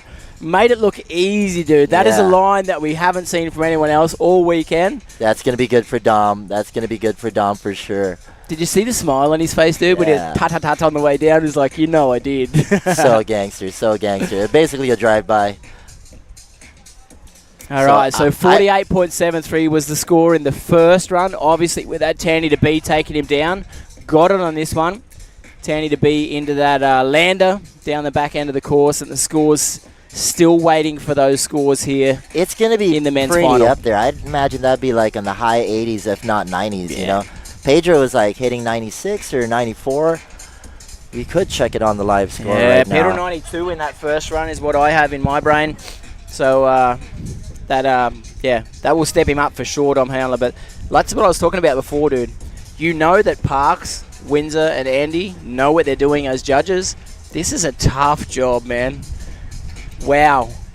And also for the boys that are looking down on the dock, Just Yeah, we're still waiting. you see the discussion in the judges' tower. Dave AV getting able to take a break, just wipe the sweat off things. And So, do we believe that Dom Hernler actually overtook Liam Peacock? Because Liam Peacock has the second top run score at the moment, line score. Pedro Caldas has the best one with his first one.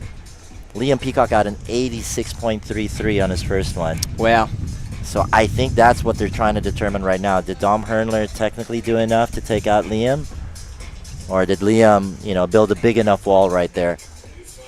Like you said before, what these boys are doing in their runs, what's going to happen with best trick, dude? Seriously, we've still got the best trick ahead of us. Holy moly. Man, I'm so happy my wife let me come out to this island for this competition. Yeah, Thank I you would so say much. to all the wake wives out there, thank you. Thank you. I mean, when you're talking about Joe Battleday, who's in this final, Deanna Hatton, his girlfriend, Right in the on. ladies' final, that Right is on. magic. That's facts. But it's definitely difficult to get away from the family, to have to do what we do. But I wouldn't want to miss this, man. I love it. Ooh, here we go. Dom Hernler gets an 84.5 Wow, for his 133. second run. So technically, Liam still ahead of him on that one. Wow. 133.23 for Dom Hernler at the In moment total. in third. Total, but he's got his work ahead of him, right? If he wants to stay in that third spot, Liam's still coming, Joe's still coming. Joe, obviously, with the slip up in the first run, there's some bangers to come from him. So Here we go. let's go. Liam Peacock, what's your answer, big man? Right foot forward, step up, step up. Front board on that one. 450 Spinning out of it. Super floaty as well. Into the banner split, gets that back 270. Ooh, not as clean as the first run. Fully committed, though. He committed to it. Let's see how he goes. Switching up into the quarter. Watch this, guys. Oh, wow. Getting fully over the coping on that one. Let's go, Laszlo. Gets that beautiful tanning the blind with the stalefish grab. And I'll let you take this one, Clint. What do you got? Heel side going one. Oh! Wow, did he get that grab? I'm not quite sure. It looked like he punched the nose right there. Looks like a pow way around. Punch the nose. We'll check that in the slow-mo. Pretty solid on the landing for sure. Let's check it out. You guys at home have got the advantage of the slow-mo. We don't, everyone on site here doesn't have that, but us being on the live feed, we do. Front board, got the handle pass in, ollied up so and out of it floaty. to 450. Did well on the rotation. And Check then, this one out. A little sketch on this one. Went backside. Kind of just stayed on the right foot, right Yeah, on that yeah, one yeah, rail. yeah. You Didn't can totally banana see it it. solidly. But this one's exciting. He passes the handle behind him as he ollies on. Ooh, nice backside air into a tail stall, probably. I would say at this point, thank you, Unit Park Tech. Yes. The quarter pipe is back, and it's something special. Stale fish to blind, money as always, and here we go. We'll see if he just botched his board in the nose. Boom. Oh my God. Yeah, the landing, very committed to that landing, left foot forward as well, and did well, did really well. So let's see it. Where are you? Liam Peacock, 167.33, sliding back up into that second place. So Luke Carrick, obviously, after that second run, solid crash. Joe Battleday, still to come. Last rider that can change those top three and these top Let's two scores. go, Joey. Check it out. He All eyes needs on this. screen. This line is going to be crucial. Hey, okay, just keep it clean, buddy. Yeah, keep it coming, bros. Get those scores up. Slowing down, left foot forward, rail to pipe. Little loose there as well, but you need to finish it, bros. Let's go. Right foot forward. Boom. Definitely getting his tail over that coping. Definitely way higher than the standard unit quarter pipe with that barrel over there. Okay. He can salvage this. Yeah, maybe. If he gets his back nine. Oh, no. Hey, in all reality, I would say the tricks that he did up until that point weren't 100%. So the pressure on that last back nine, he needs to give 100%. But, holy moly, what if Joe Battleday does two best tricks that shoot him through the roof? Wow. What will they be? What could they be? Yeah, that could be it. The earlier back nines we were seeing from Joey definitely did not include that super late grab, melon grab, and he knew he needed it. Yep. So we know he can land that back nine, but to get that melon grab after two full handle passes is like boss moves for sure. We did see an elimination. Joe step things up in a literal sense on the casing. You know, getting technical on the case and the way he steps up on that thing and nollies off it, switch to get up on the rail, and then to 450 that as well. Like, so Here, magic, check so this maybe. out. 1, 2, and then definitely try to go for that melon grab. And unfortunate. So right now, we are now moving on to the best trick section of the competition. They're going to get 2 attempts at their best trick. As of the moment, I'm not sure where DG is planning to do that, whether it's going to be on the kickers or the case and rail, or maybe even perhaps the quarter pipe. I'm gonna adjust myself in my seat right now, dude. Like, we're Edge talking of our about, seat. wow, best trick. These next 2 best tricks from the boys are going to be crazy. For me personally, since Luke is out, it's changed the whole vibe of this final, and I think it's going to come down to Pedro doing it for his boy. You know, with Spicy Collective, Pedro is going to be unstoppable. He's got his power and Luke's power. The question is, DG knows his gas. He knows what he can do. Liam, super solid as well. At the moment, Pedro in 1, Liam in 2. DG the first one for his best trick.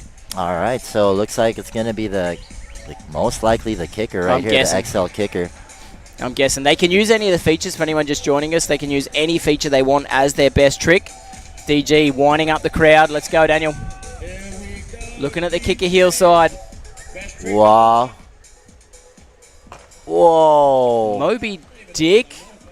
It's a Moby revert. Dick and then reverting in the other direction. So, wow. I have no idea what that's called. Moby Dicked it, stopped the rotation, and went in the other direction. I need to see that on the replay so I can try to understand. So it's kind of like a backflip with a handle pass behind his back. Stops it and goes, that is super weird, dude. I've never seen that before. I'm not saying it's never been done before, but wow. Dan doing Dan things, that's what I would say as well. He did say to me before this final, he's like, I'm like, rewinds is kind of my thing at the moment, and a flip with a rewind, there's not many people doing it, so I love it. And obviously, he's got it under control. What do you do as a judge right now? That's why we're on the microphone, That's my we're friend. on the mic and not with a pencil in our hand. That is so true. What do you guys think back at home, guys? Let us know in the comments section. If you guys know the name of that trick, do help us. I'd love to see that replay again. Yeah. Actually, should go a little bit slower on that replay. If we can see that replay again, I'd like to understand exactly what went down. Obviously, the sun is shining on our screen. It was just that middle part, right? We know that it was started as a Moby Dick. We know it ended up at a revert. But there looked like something else there in the middle. Check it out. Looks like we're going to go to the replay. Let's slow it down just a little bit more, guys. I'm pressing my nose against this screen right now to see exactly. I want to smell it. See what happened right here. Heel side. Moby Dick. Moby Dick stops the rotation there to go back front side.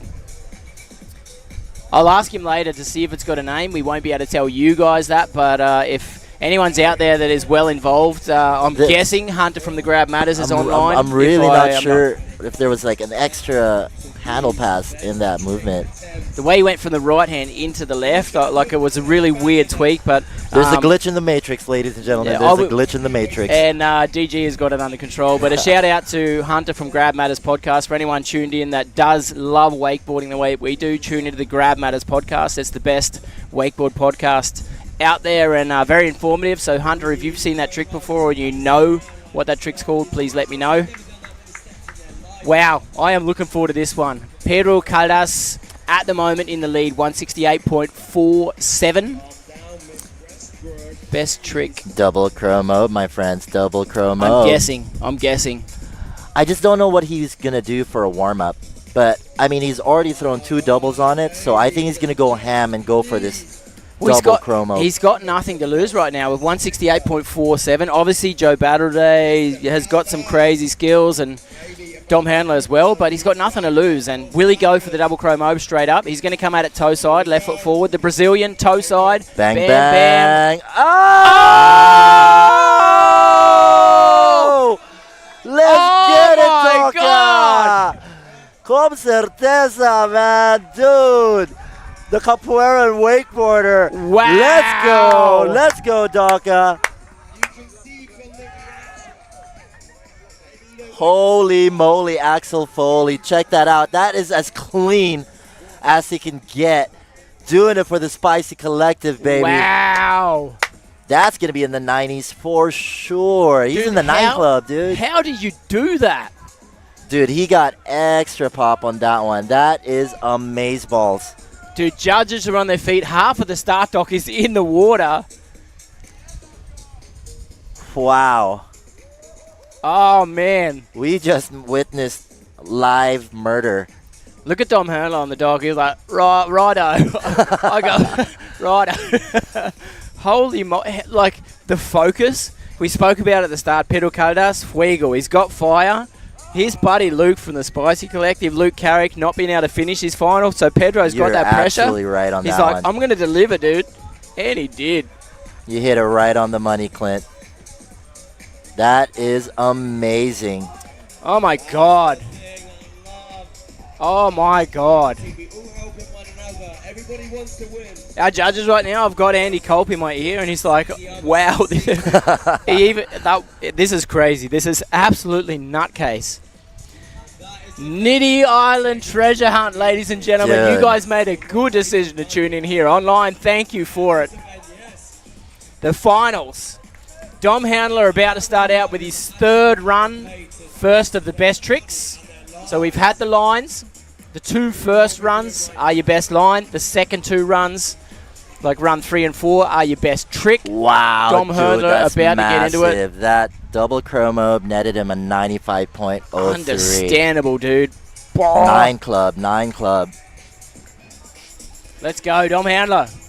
What do you answer to that thing, dude? I mean, we saw Dom. I'm guessing he's going to use that casing like he did in Elimination. Well, what we do know is that spine-to-spine transfer firecracker style, he gets to finish that off with a back 5-4-0, and he does stomp it right there.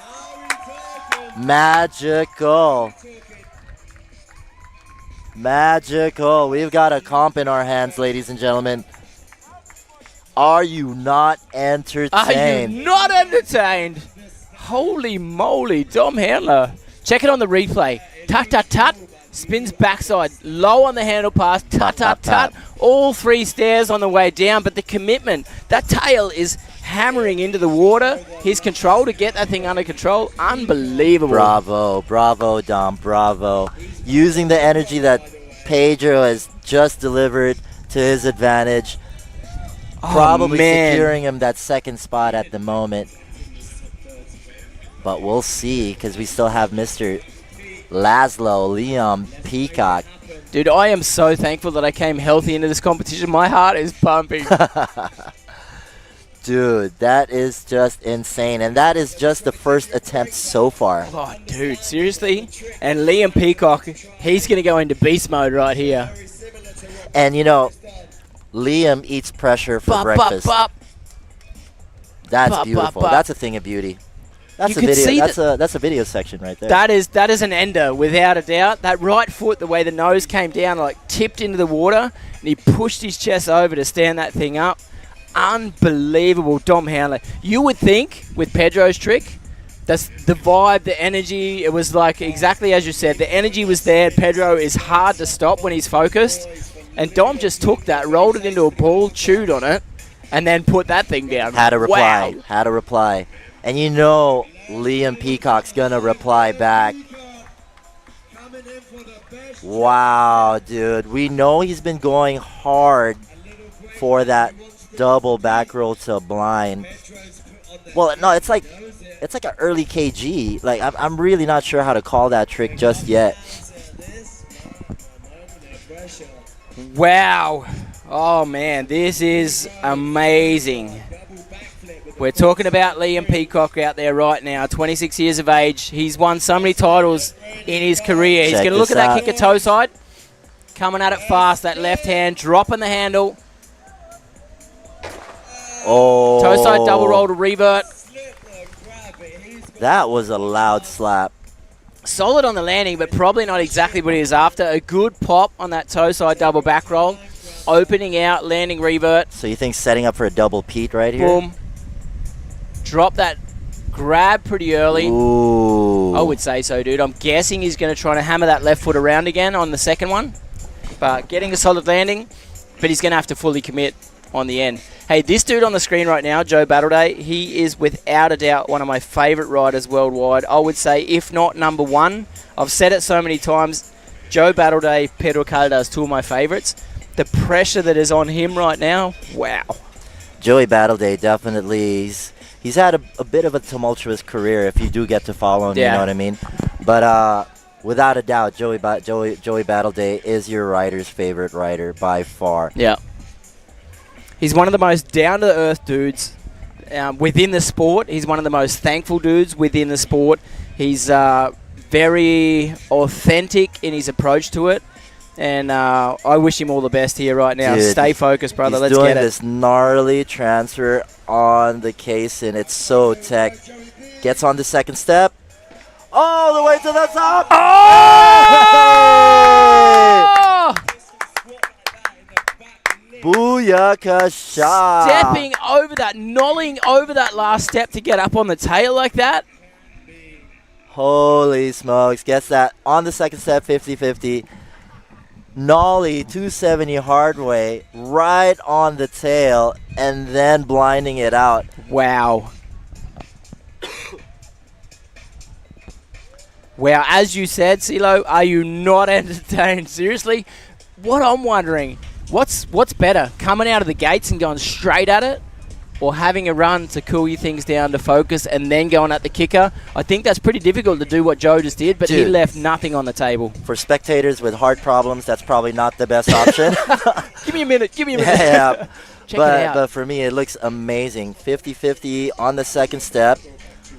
Nollie, 270 hard way. Legit on the tail, right on the tip. Totally Joe Battleday style, and oh my god, just rewinding that around, slow motion, baby. That being said, one of the riders that I would love to have here that should have actually been here, Felix Georgi, obviously with an injury, he's out and he will be out, but that's his Pro Model board, that Liquid Force butter stick, and that is the magic stick, dude. Like, to see Joe Battleday do it like that, the way he flexed that thing out, nollied on it, and to stay on the tail like that, that is gold without a doubt. Check it out. So Pedro Caldas definitely has the highest score so far on the best trick with a 95.63. All right. Dom Hernley gets the 90.93. We're still on Mr. Joe Battleday. Interesting to see. Actually, this is probably the gnarliest part about Dan. No one ever really knows what he's going to throw down. But you can expect to be absolutely amazed. This is the last trick from Daniel Grant, 158.33 in 4th position. He wants the money, he wants the podium. What is he going to do, dude? Will he be able to sneak in there, sneak into Liam Peacock's position? Holy moly. He's going around the outside of that thing. Liam right now is in the bubble. Will he get served an eviction notice? Daniel Grant going for broke. Oh, double grab. Going around the outside of that lander to bang at it like that, absolutely amazing. I don't think he knows he's tech enough to go up to the 2nd or 3rd spot, so he just went for an absolute sender. Heel side. Front to blind. I didn't see the takeoff too well with the sun in my face. Front to blind. Sorry guys, we're getting a lot of silhouette shots right here because the sun is just behind that view of the boat. I think I'm going to start looking here in the back.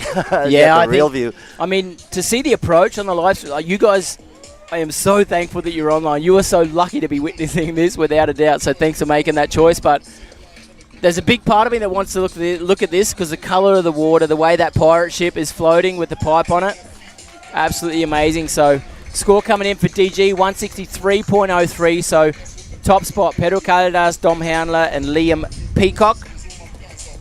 Man, Daka out there looking comfy, just putting on a show. What's it going to be, Clint? This is absolute bonkers. He's talking to the crowd back home through the drone.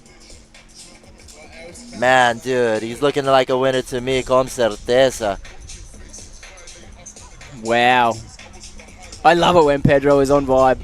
He's such an amazing sort of guy who's like his energy, his power, his passion. We're very lucky to have him in wakeboarding. I believe that's so. for sure. I believe so. He could have been the next like FIFA World Champion or something.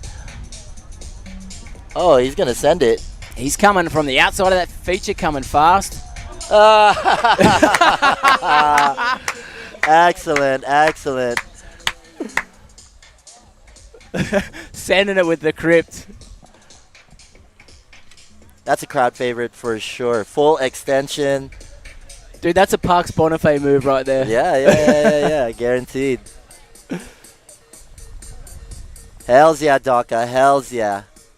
All right, so it's going to be interesting to see what Dom tries to throw on right here. I don't know how much more tech he can get on that case in Firecracker to Firecracker. Yeah. We are stumped. Yeah. Dom Handler, Liam Peacock, Joe Batterday. Last 3 riders in this event.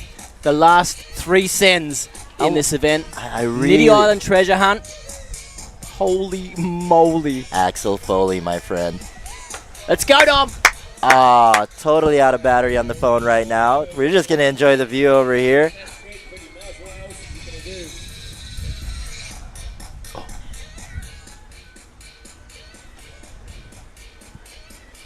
All right. So Oh, wow. Dude, seriously, like quarter pipe. He's coming at it. oh, He wanted it as well. Full 5 into a tail. Can we give him a rerun? I want to see him land that thing.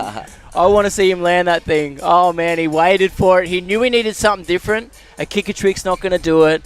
My stairs got those hammered, so I'm going to use that quarter pipe to change things up. So let's see how many rotations. 1.5 right there. 540. I actually think he was trying to swing back around, but slipped out on it. Didn't get his center of gravity over the top of a board again. And for everyone at home, thank you again. These are, as you can see, the best riders in the world. Some of them.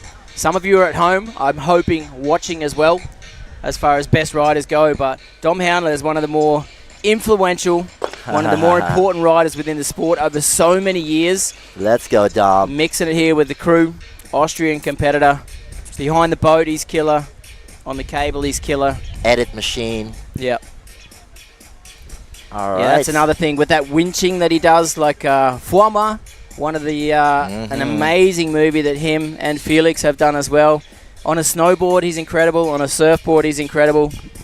Just a pleasure to have him and a privilege to have him within the At sport. the parties, also very Incredible. indispensable.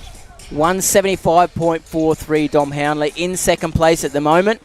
Ooh, still leaving a little bit of space for Liam Peacock. 8 points ahead of Liam Peacock. Can he do it? Can he do it? Can Liam Peacock step up to second? Maybe step up to first. That's a long bloody way all the way up to Pedro Caldas. Dom is already at the 90s in the best trick. Yeah. He's going to have to try to do something pretty special over here. I can see him just about to get ready. Oh, dude, he really wants that double P. Make it happen. Make it happen. Toe side. One, two. Oh, he dropped it. Toe double Pete. Wow. Guys. Had it as well, C-Lo, right? Like he had that first and second flip. Spun the 360 just a little bit too far over the toes, a little bit too heavy on the back foot. Oh. The machine, but all good in the hood, man. Absolute beast. Dude, he was hanging on for dear life on that one as well. Did not want to let it go. Oh, man. Yeah, yes, Effa. That's what the crew on the dock are saying. Let's go, Joe.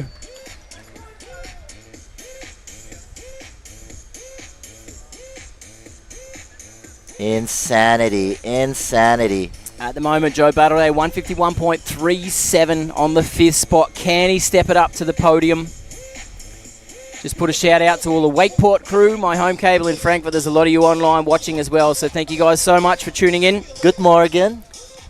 What's up, BK? Yagana. We really appreciate all you guys tuning in online. Also, the crew back out in the Philippines, the Deca Wake Park, Clark, CWC, Carino, all you cool cats. I know you guys are tuned in. I wish you guys could be here. Let's work on your wakeboarding some more. Maybe get an invite out here, right? Yeah, right now, last and final rider of the day, Joey Battle Day. He's going to need... I'm not really quite sure. My math is not elite level, but I'm not sure if he's going to be able to penetrate that top 3 anymore. Dude, in the 5th spot right now. Like, let me have a look at it again. This is purely for respect right now. 151.37 Joe Battle Day. So he needs at least 26 points. 16 points, sorry, to get up onto the podium. Ooh. 27 points if he wants to step up to Pedro. 27 points. Better than where he is right now. That's kind of gnar. Nah, he's going to have to get like 112. Right. He's going to have to go alien mode. All right, so here we go. Joey Battle Day, last and final hit. Wow. He's got nothing to lose. Like, he's got absolutely nothing to lose right now, but he doesn't want to finish this comp without giving it all he's got. He had a couple of mistakes, and he'll be kicking himself for those mistakes. Let's go, Joe Battle Day. Last rider, Niti Island Treasure Hunt, slowing down. Oh, he wanted to go all the way up and over. Respect, guys. Mad respect. Absolutely, absolutely. He's going to be disappointed with that one as well. Without a doubt. Let's see what happens. Slow down, push that right foot around. Ollie up on. That's a big ollie to nollie. Wanted to go straight up. Just lucky to get his face past that bank.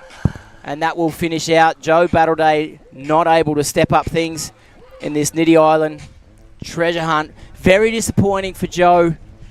Disappointing for Luke Carrick as well. But what an afternoon, C-Lo. What an afternoon. Happy days, my friend Clint. Happy, happy days.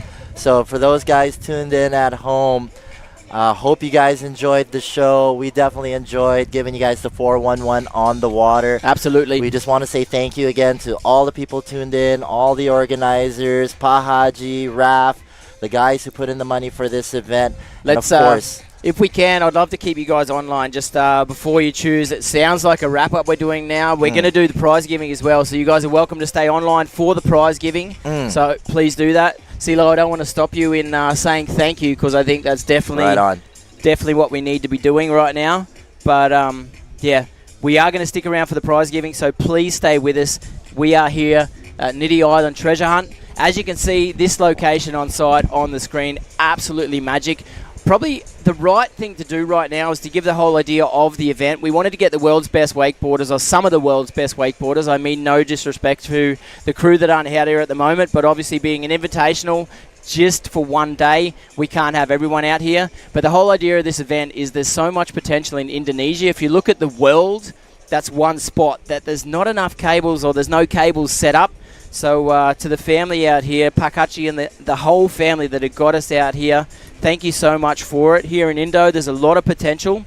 And I think if we can get 2 or 3 more cables out here and look towards 2032, look towards the Olympic Games in Brisbane, obviously in Chengdu in China, that's where the World Games were on just this year in 2025. The next World Games will be in Germany as well. So we got some World Games where wakeboarding does take a part of. And if we can get that sport, the sport we love, into the Olympics, that's going to mean a lot more money within the sport. So I think if the Indonesians can step up, get a cable or 2 set up, then we might see some of the Indonesian riders within the sport. And that's the whole idea of this event, is to show what is possible. But look at these facilities again for everyone at home. Look at all those flags, dude. That's absolutely incredible. It's a beautiful facility, and we've been well taken care of. But the passion of the sport, you can feel it here. So even though in Indo we don't have cables set up ready to go, except for this one that's obviously in Southeast Asia, there's some solid cables, yours being one of them, C-Lo, and there's amazing riders coming out of this part of the world. No, we're definitely happy to be part of the movement, you know what I mean? And this is like the love that we're just trying to share with our Indonesian counterparts over here. And we're so happy to have you guys from the other side of the pond, you know, making your way out here. And you know, it's all amazing. All the potential is there. We just kind of collectively have to put our acts together and cooperate, really. There you go, massive rally on those highlights. If you right there think from about Pedro what Caldas. we've experienced out here this weekend, like these last 4 or 5 days, absolutely amazing. It's very often, I've said it to yourself several times, just usually I fly into an event, do the commentary, which I love and I feel privileged for, and then fly home, and I don't really have a lot of time to hang out with you guys, and that's what I'm going to take home from this event, is hanging out together, the passion of the sport, to share that. Obviously, the two of us have been in the game for a pretty long time. And I can't believe this is our first time to collaborate. I know, man. So I know. the collab connection is really, really great. I mean, you know, to have Parks Bonifay come all the way out here as well. Window has been a little bit out of the scene, so we're really nice to see him. But it's like, bro, it's like our first time meeting, but it also feels like a reunion at the same time. Yeah, absolutely. You know, so it's absolutely like great vibes out here. We definitely want to share these vibes with you guys even more so. So, you know, just tune in, support, you know, and maybe, just maybe, we'll have another event like this in the near future, and not just on a 2-tower system, perhaps on a full-size cable by that time. Yeah, and that's the whole idea of these events around the world. So we're going to give you the scores in a minute, but the whole idea of these events around the world is to show all you kids learning, or anyone, not just the kids, but anyone like, oh, I don't know, because I'm not really confident. We don't care, seriously. Like, we want you to get on the water, whether that's your first start off the dock, your first 180 and learning to ride switch. That's all part of the game. We're talking about the world's best out here, showing you what is possible, but it's not being about better than anyone else. That's just a chance to do the sport and push it to that level, and we need these competitions as well. I mean, I've been a part of so many. I think to start out the European season with Langenfeld Open is something special for me. Get out to 313 Lithuania is something special for me. Back in the day, Red Bull, Wake of Steel, Wake the Line, so many special things that have happened, but it doesn't matter what level of sport you're in, it's about that passion, and the riders on the screen you can see right now, or the scores on the screen right now. And I think the way we round these things out. guys are the perfect example. You know, like, winning is important, yeah, sure, but the passion to make the community win as a whole is probably the most crucial thing that the community needs to get their acts together on. And as you can see right there, Pedro Caldas, 9 club on both the best run and the best trick. 92.37 for his best run, 95.60 on his best trick. Dom Herner did nip at the 9 club right there with that firecracker to firecracker 540 transfer. But man, that's how the cookie crumbles, my friend. That's how the cookie crumbles. And everyone here, mad respect.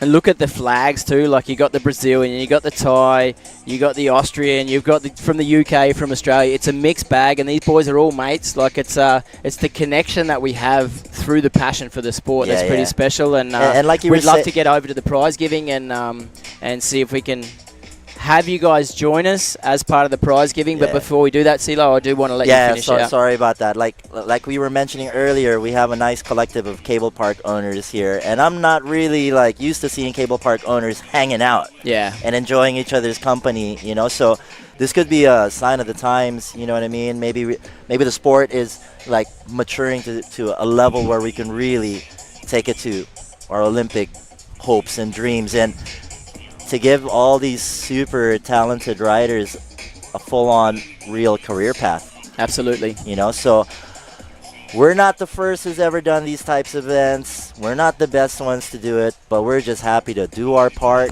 and you know, we're just happy to be here, guys.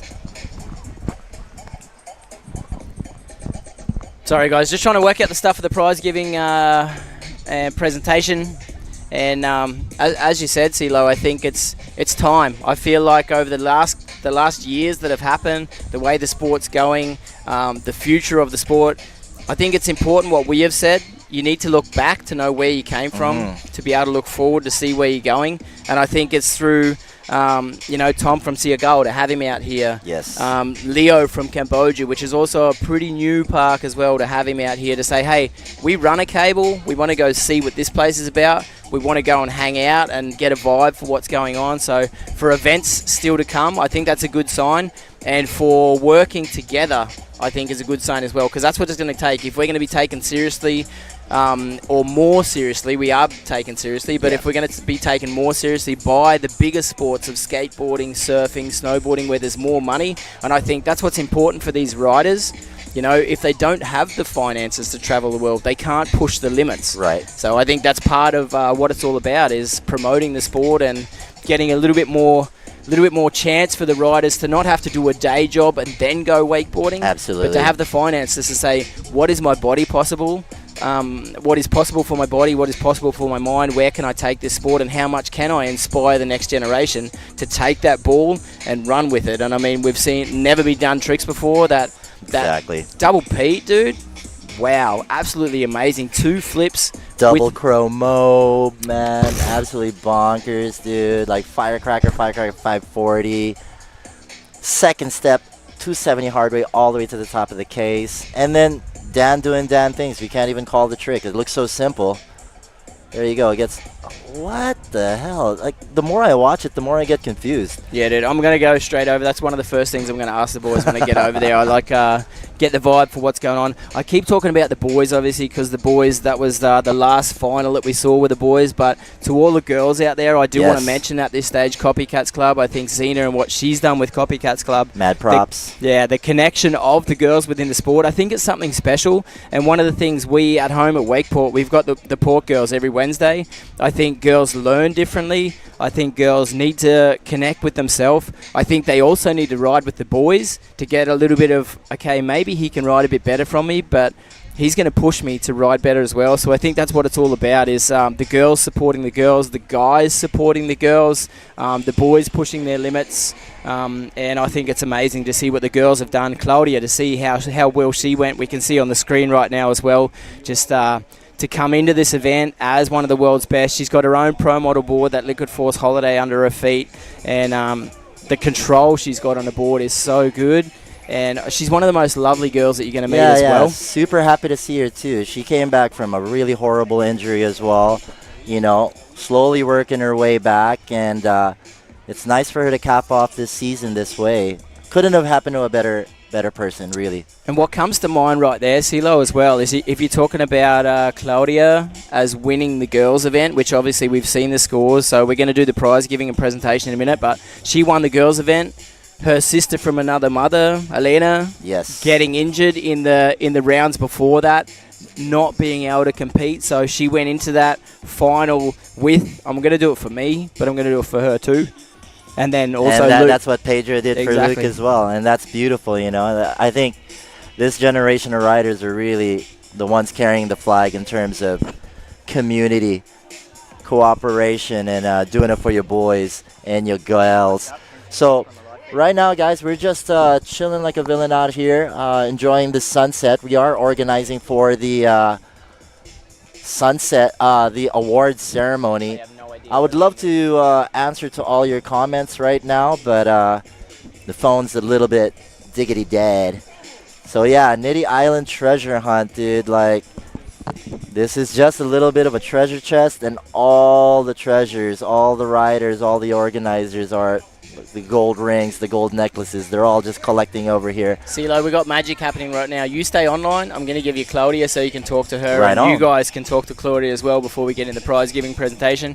Claudia, come on over. I'm going to step out because she's way more important than I am. So. Hells yeah, Cla. Good job. Good job. Thank you, guys. Amazing. Congratulations. I know a lot of the people back home could hear you getting your interview with Reen. Yeah. We didn't quite hear it, but how does it feel to be the very first female champion for the Niti Island Treasure Hunt? It's insane. Like the whole trip was like unreal. Like from the moment we flew to Jakarta and we got here, like I was like mind blown. Every single day, like for everything. And this is even crazier. Like, right. It's insane. But absolutely amazing. I mean, you did notice some of the other girls, like Brebim, you know, one of the younger ones, so for her to good, get that so second good. spot. What do you think of the development here in Asia? So I've seen her before, because of course You're she's half from Thai, Thailand. right? Yeah, like, almost. But no. Like she's so good, and she's so young as well. Right. So she has so much more time to get like even better, and I can see the progression. And of course I love it because like I spend so much time in Asia. It's one of my favorite places in the world. And yeah, she's amazing, and she's gonna get like even crazier, 100%. Yeah, so how do you think of this whole Indonesian wakeboarding scene at the moment? Is it your first time in Indonesia? I mean, you've been to Bali before, Yeah. but definitely not here in the Jakarta area. No, never. It's amazing. I really hope that we can like it's gonna like grow even more, because it's such an amazing place. And of course, like when we think about Indonesia, we think about Bali, but there's so much more in here, and everything's so amazing. I really love it. Right, so I know you've done a lot of competitions in your whole career. How does this competition stack up to the other competitions you've been in?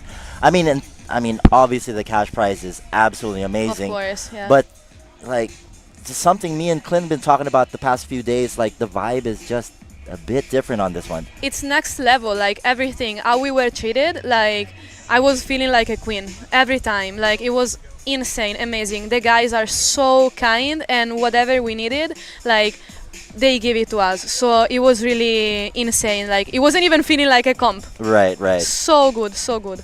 So yeah, like I mean, everyone was competitive with the competition, but everyone wanted everyone to land their tricks, right? They wanted the best thing to happen for wakeboarding. So yeah, man, you got any shout outs to any of your people out there? I'm sure Papa Meme is My very dad, happy. Because if I don't do it, then he's gonna kill. No way. Yeah, my dad, my mom, of course, and Leo. I miss you guys so much, and I can't wait to see them. My mom is gonna come to Asia actually in a couple of months. So yeah, and my dad in Thailand in a couple of weeks. So I can't wait to celebrate with them. Cla, once again, mad congratulations. You so deserve this. Thank you. We'll turn you over right now. We'll get ready for the award ceremony, but we'll just get ready for Pedro Caldas. Okay. Bye. Thanks, Cla. Hey, Daka. Fuck yeah, bro. Super amazing. Wow, what a competition, brother. What a competition. The most important thing I want to ask you right now is how did you use that energy from Luke's accident into throwing that double Crowmobe? Yeah, it was honestly pretty hard. I was pretty hyped, and I was feeling it all the time. I kind of felt good today all day, and to be honest, see my homie take a fall like that, especially because he has so much in store for this, this upcoming next months. It really put me down, so it took me a second to get back, and I kind of like told myself I'm gonna do it for him, you know. Spicy Collective, yeah, no, yes. I know it's really emotional, dude. Like, it was so nice to see Luke actually make it to the finals. You know what I mean? Like, we don't normally see him do that. There's always a little bit of unlucky break here and there, but it was amazing to see him do that dowdy flip or the back 180 into the Crowmobe. And man, this is what we've been talking about all week with Clint. It's just that, you know, how does this competition stack up in terms of feeling like community? Like, you know, you go join competition sometimes. Yeah. That other rider just wants to see you fall, right? But here, everyone wants to see you kind of land things. So do you feel like there's some sort of change happening in the scene, or are you happy that this is, at least it's kind of happening already? Yeah, I think it's happening. I'd say it was there at one point, and then we came back a few steps, Stone Age, and then now we're going forward again. To be honest, it was pretty cool. Yeah, pretty sick overall. This was so surreal for everybody, I think. So yeah, I think everybody just wanted to have a good time and kind of smell the roses. You know, this is like the way we got treated the entire time, the setup, the place we at, everything it's so unbelievable that I think everybody just wanted to see this competition flourish. You know, almost like wow, like if we all do well in this, hopefully we can get more of this. Exactly. So once again, brother, congratulations. You represented very, very well. Everyone in Brazil is super, super stoked for you. The Spicy Collective is stoked for you. Your fucking older brother C-Lo is very, very stoked for you. Don't forget that 10% rule. So, thankfully, today, I won't get the chance to spend my 10%. But next week, I'm going to Thailand. I'll be with Luke. I'll be with all the homies. And that 10% in Thailand, gonna go That's gonna far. stretch. That's gonna stretch. Hell yeah, dog. Yeah, man. Congratulations once again. We'll see you at the award ceremony. Yeah. Just wanted to shout out to everybody that's watching. Shout out my homies from Brazil. Com certeza. Muito obrigado a todo mundo. Yeah. Cheers. I'm still a bit speechless. Gotta be honest. I'm still holding back some tears. Yeah. This is a real special one for me. Nah, definitely, man. Couldn't have happened to a better guy. You're in the 9 Club. Both things. Yeah, man. both things, dude. Killed it, brother. Killed it. So anyways, I just want you to enjoy the moment. Thanks for spending some time with me. And we'll catch you at the award ceremony. Oh, yeah, man. Catch you at the party too, huh? Yes, sir.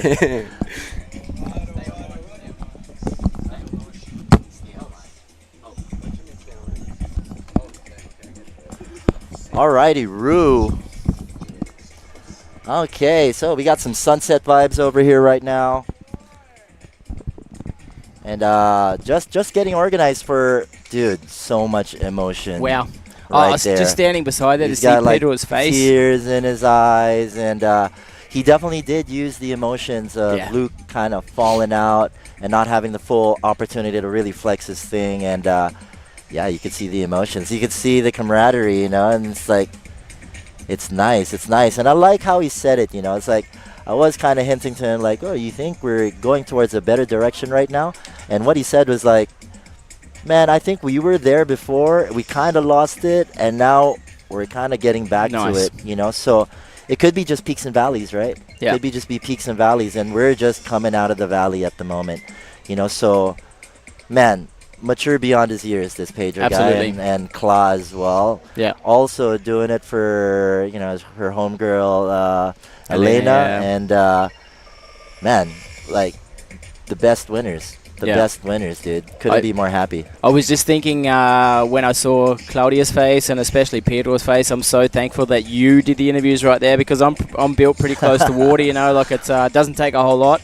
And Claudio's brought me to tears before, and Pedro I think as well. So right on, pretty brother. special. Right on, brother. No, that's good. That's really, really good. Man, what a show, dude. What a show. It's just like bonkers. Everyone's just chilling right now, just waiting for the award ceremony to go down. Yep. Camera's back at us over here again. And I just got to tell y'all, I love this man beside me on my left-hand side, Clint Liddy. It's absolute been amazing, legend. C-Lo. If you don't know him, you better recognize my friends. Right? It's amazing. It's been a long time coming. Just want to give a big fat shout out to all the other commentators as well. You know, there's so many good ones. You know, Matt Crowhurst, Matty Branston, you know, Dano. You know, it would be a dream of mine for us to have like an ESPN style show. You know what I mean? Yeah, like, you know, like a round table, 4 guys, you know, who absolutely know every nook and cranny of this planet in terms of wakeboarding. And, you know, it's going to be really exciting, really, really exciting indeed. Yeah, I think it's about the passion of the sport, and I feel like that's what our job is, to promote the sport so the riders can get the finances that they need to get to where they need to go. And I'm very thankful for all the event organisers that choose to put these events on, because there's a lot of organisation, and if you're talking about a cable park owner like yourself, or I do think right now to Benny Zeus, one of my best friends in the world, and shout out to Langenfeld, and I mean, you know, what's been putting into the sport, they don't have to do that stuff, but it's the passion, the love, and pushing the sport forward, which is pretty important. So that's pretty special. And yeah, so a big shout out to wakeboarding in general, to the passion that's been carried on, the inspiration that's been carried on. And as far as thankfulness goes, I think it's very important to show the thankfulness for the riders, and that's the whole idea of the prize giving and presentation ceremony.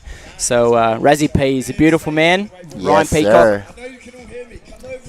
So come over here. Yeah, there you go. So it's pretty special to not only on site to have a commentator that knows what they're doing, that knows the sport and can present it that well. Rally the crowd. Yeah. And especially living off like, a total of like 3.5 hours of sleep over the last 3 days. Yeah. Not bad at all. The man knows how to party. And obviously it's an emotional one for him. Obviously the Peacock brothers, probably two of the more hard-working people within YouTube. Absolutely. Promoting the sport, pushing the sport, coaching riders, doing what they do. And there's a lot of people working behind the scenes that do a great job. That being said, Manu Rupp, what he's done out here. Mr. Manu Rupp. Momo Dudinsky as well. Like Momo, what she's done for the sport. She's one of the most underrated people within the sport as a coach. Absolutely. As an organizer, as a psychologist, like the things she does for the sport. A pseudo mom. Like she does so much stuff for the sport, and the way she's run us through the live feed today, the organization and the communication for us all has been absolutely incredible. Also, Pakachi, the whole family out here as well, like so Rap, special. Jamal, Ray, the whole family, you guys, the whole family. Absolutely. We really appreciate it, and let's get our focus over onto the main stage. I think it's worth shooting over there, and we'll get into the prize giving and presentation ceremony. Obviously, we don't have a lot of sponsors of this event because the family have supported us in doing that, and obviously Red Bull's one of the companies that we are working with for this event. Red Bull do a lot of things that are very unique. This is definitely unique, what we're doing out here. This purpose-built System 2.0, I think it's probably Unit Park Tech. It's worth giving them a shout-out for their vision of the sport back in 2008 when it was built. Unit Park Tech and Sizzy Tech, System 2.0 as well. Absolutely. And this is just one of the first steps. There have been full-size cables here in Indonesia. There are, in fact, maybe one in Batam. There used to be one in Bali, just recently closed down. There was one in Jakarta. They've kind of reverted back, but they're making another strong push towards it again. And if you guys want to be part of this movement, share this link. Talk about it. Be more active about, talking to, certain constituents. Or maybe if you talk to somebody from Indonesia, you tell them, hey, man, one of the best wakeboarding events I've ever seen was in Niti Island in Jakarta. Yeah. So we have a lot of influential people here in the island right now getting to see the very best of wakeboarding. And, for the most part, I think the family has done a good job in promoting it and hopefully planting the seeds and spreading this in all the 16,000 islands that Indonesia has. For me personally, I think down here in Indonesia, I can see the next step could be Lombok. Lombok is somewhere that, the tourists are already there. There's enough locals there that it would work. And I think the chance, even if it's a System 2.0, that's a great start. But I think the capacity of a full-size cable to get that thing set up, to get more people on the water, you can do great things with school groups. You can, I grew up at a cable ski park, started when I was 14, and that got me from doing dumb stuff. It got me hanging out with the crew. I learnt respect through that. I learned a lot of things about life through that. And I'm running a cable park myself because of the way I grew up, and that's, I think, what it's all about. Give the people an activity, get them outside, and I think Lombok is a great chance to for Indonesian wakeboarding to take a solid step forwards towards the future. Absolutely, man. I did grow up in the cable as well, 12 years old, learned everything through here, from the skiing, appreciating all forms of pull and the tug and the ride. And Indonesia just has so much darn potential. Yeah. I mean, we saw Jason, he hardly had any practice and he's still killing it. And actually, just fat shout out to the Southeast Asian region. We still do have the Southeast Asian Games at the end of the year in December, and this is basically our Olympics. The gold medalists in the SEA Games are more popular than Olympic or Asian level guys, and we're going to see Brebham there. We're getting a little bit of a preview of who the heavy hitters are going to be coming the Southeast Asian Games. So even though this is the end of the season comp for most of our European friends and northern friends, this is like the second to last comp for us down here in Asia. Wow, that's going to be a big one, the SEA Games. I think that's a pretty important one, as you say. It's going to be a big one. And I was just thinking, as I'm watching the people get ready for the prize giving presentation ceremony over there, I feel like it's definitely it's worth showing the respect for the riders, but my thought also goes out to, as you had said before, for all the riders that went through the elimination and didn't make it through. Exactly. For the couple of riders who did push things to the limit and unfortunately, like Luke Carrick, injured themselves, or Elena. I know Chilvey had a bit of a solid crash as well. And, you know, that's part of the sport, but I think...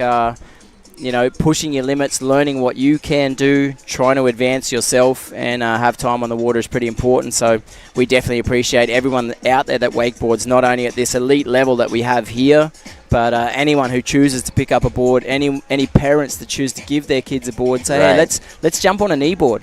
Let's start on water skis. Let's do whatever we got to do to get into tow water sports. And at some stage, they're going to step up and want to wakeboard because it is fun. It's easy to learn if you've got the right coach, obviously yourself, coaching people up. That's the best trick you could ever pull off, is getting somebody else on the water. Yeah, absolutely. Absolutely. And I mean, great for karma for sure. If you think about skateboarding, you know, sometimes my little man, he started on a scooter. Here we are, 2 years later, he's on a skateboard. It takes a knee board. It takes playing in the water and learning to dive, but learning to work with the element of water is magic, and wakeboarding is just one way to do that. It's a pretty special thing. It's like often misconstrued that they think that board sports is an individual sport. It's absolutely community-based. Yeah, for sure. 100%, because we're all just hanging out in the same park. Yeah, absolutely. Ryan over on the Ryan Peacock being our commentator on site, just saying a big thanks to Mano Momo, everyone that's out here, but also the whole team behind the scenes that have gone to make this thing happen. I mean, the boys operating the cable, it's relatively new, the cable out here. They've done a great job. Wombat is absolutely amazing as well with his support of the event, but the family out here as well. There's so many things that go down to make an event like this possible. I think it's probably worth mentioning from our side, Dave AV. Without him doing his job, we would not be where we are. He is around the world. Most of the major events that want to represent the sport qualitatively have got a Dave AV on the fly, also the judges. Holly. Yeah, Jetty Marshall. Obviously, I'd like to call her Holly Windsor because those two are a great team as well. Holly being James Windsor's girlfriend. Holly's Ebenhausen. Closely behind in third place. Katinka, get yourself up here, yes. Katinka Boyding, third place. Obviously, with her performance, she's so cute, man. She's what do I do? Where do I go? That's awesome. Katinka Boyding from the Netherlands.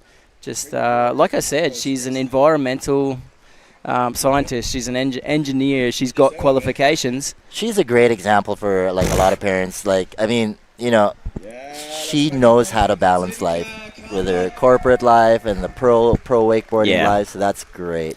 Chasing her passion. She's like, I could get an engineer's job, but I've got my qualifications, but I'm gonna wakeboard until I can't anymore. And it's worth it. 14 years of age. It's all up to you, C-Lo. Prapim. Right on. Oh, so yeah, sick. So yeah, Brebim up in there, 14 years old. Let's go, Team Rice, representing for Thailand. She's definitely continuing the long legacy of shredders out of Thailand. Here we go. So true. Claudio Pagnini. For everyone that's been online all day, you know it. Claudia Pagnini. Claudio, we love you. So good for her. She had an injury. She came back. She had another injury. Yeah. She is so solid on the comeback, and this is an important event for her. Just to take the win in this one means a lot for her. She deserves this bump up for sure. And I think, obviously, Pagnini family, they're pretty solidly within water sports. And Leo definitely supports his girl. Yeah, 100%. Leo Gaddy, you're awesome, dude. I hope you say, if you're still online, please know that the love is real, and I appreciate you, man, that's for sure. And I'm sure that Clara might take you out for dinner when she gets home. Yes, sir. Yes, sir. Cash money, brother. I appreciate too, Leo. Y'all should come over to Philippines one time. Oh, man, that's a big prize pool. That's a lot of money that's going up for grabs, but these guys have earned it. I mean, yes, you know, to travel every the world, single penny. For sure, for sure. Maybe it's accumulated into this one big event, but it's a lot of hard work to get to this point, you know. There's a lot of time on the water, a lot of time on planes, there's a lot of time in hotels, there's a lot of time without your family around you, and that's what it's all about, so getting paid for it. Katinka, you won the best trick. Backside nose blunt, kick it to pipe, come on. Wow, best trick for the girls. money. Excellent. Kick at a pipe, nose blunt for Katinka Boyding, winning best trick for the girls. That is quite possibly a last-minute decision on their side, right? So that's sick. Katinka's going to be super stoked on that one. But that's one of the special things about this event. It's not just the lines that you take, which is very general with wakeboarding, but to combine that whole, it's your best trick with your best line, and it's pretty inspirational, and that's how we push boundaries. Pretty awesome. Well curated, man. Manu really curated all the invites. True. Really, really good. He wasn't just picking somebody who was just like there to try to win. He's picking people who are really passionate for the cause. He can only put one arm in the air, but Luke Carrick, get yourself up here, man. Oh, yeah. Yeah, Luke Carrick, Luke. 6th spot. Took a heavy hit, dude, on that quarter pipe, Luke Carrick. I feel bad for him because he's super talented. He's Let's get him up here, man. on the come up. Where is Luke? And he's Yeah, just he's in grabbing the his middle of board the and stuff, crowd. yeah. Yeah, I got to represent for the intensity. Oh, dude, he's on a scooter. He's on an electric scooter. Yeah, he fairly Oh, busted dang. himself up, dude, on that left shoulder. He landed on it solidly. Are I they know. serious? They're going to put him on the scooter on the stage? Let's make some noise for Luke. Back that thing up, brother. There you go. Yeah, look, he's got to be parked in the prime spot. All right, coming in. 5th spot. That's love right there. Yeah, boys. Get yourself up here, man.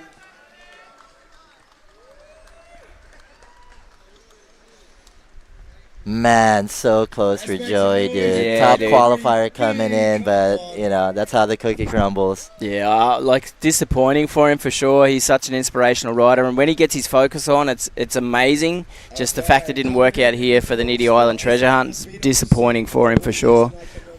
He'll keep his head hold high though. He's Yes, got his for Australian sure. summer ahead of him, For sure. so he's got a lot to do. DG Daniel Grant. Gets the 4th spot.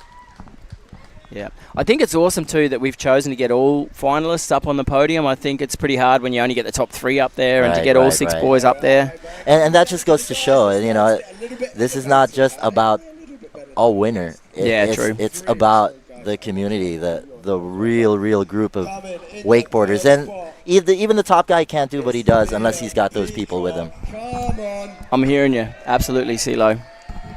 And guys, Laszlo. Yes, Liam Peacock. it's the best wakeboard you can buy. Buy one. Bloodline. They know how to promote. But like we said before, Ryan Peacock on the microphone, Liam Peacock on the podium. 2 of them are hard-working people, trying to inspire people to get on a board on whatever level. Absolutely. So special. Nothing is below them, you know what I mean? Yeah. Like, as a pro, you could just be up there, but they are in the trenches, Yeah. you know, teaching people how to get around the cable, getting their first Rayleighs. So that's special. And I think probably Let's go. what I was going to say, I will say, but right now, Dom Handler, he inspired me through training. He inspired me through the elimination, and the fact that he's put it down to get this 2nd spot, so special for him as well. The Austrian, he's done so much for the sport, with the sport.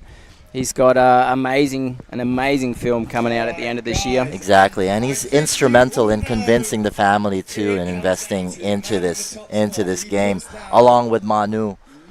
And he's part of the Niti Island Park crew who set up this, the days before the event, the features are on point with Unit Park Tech. Yeah. He was one of the boys out here with the Andy Culp setting it up.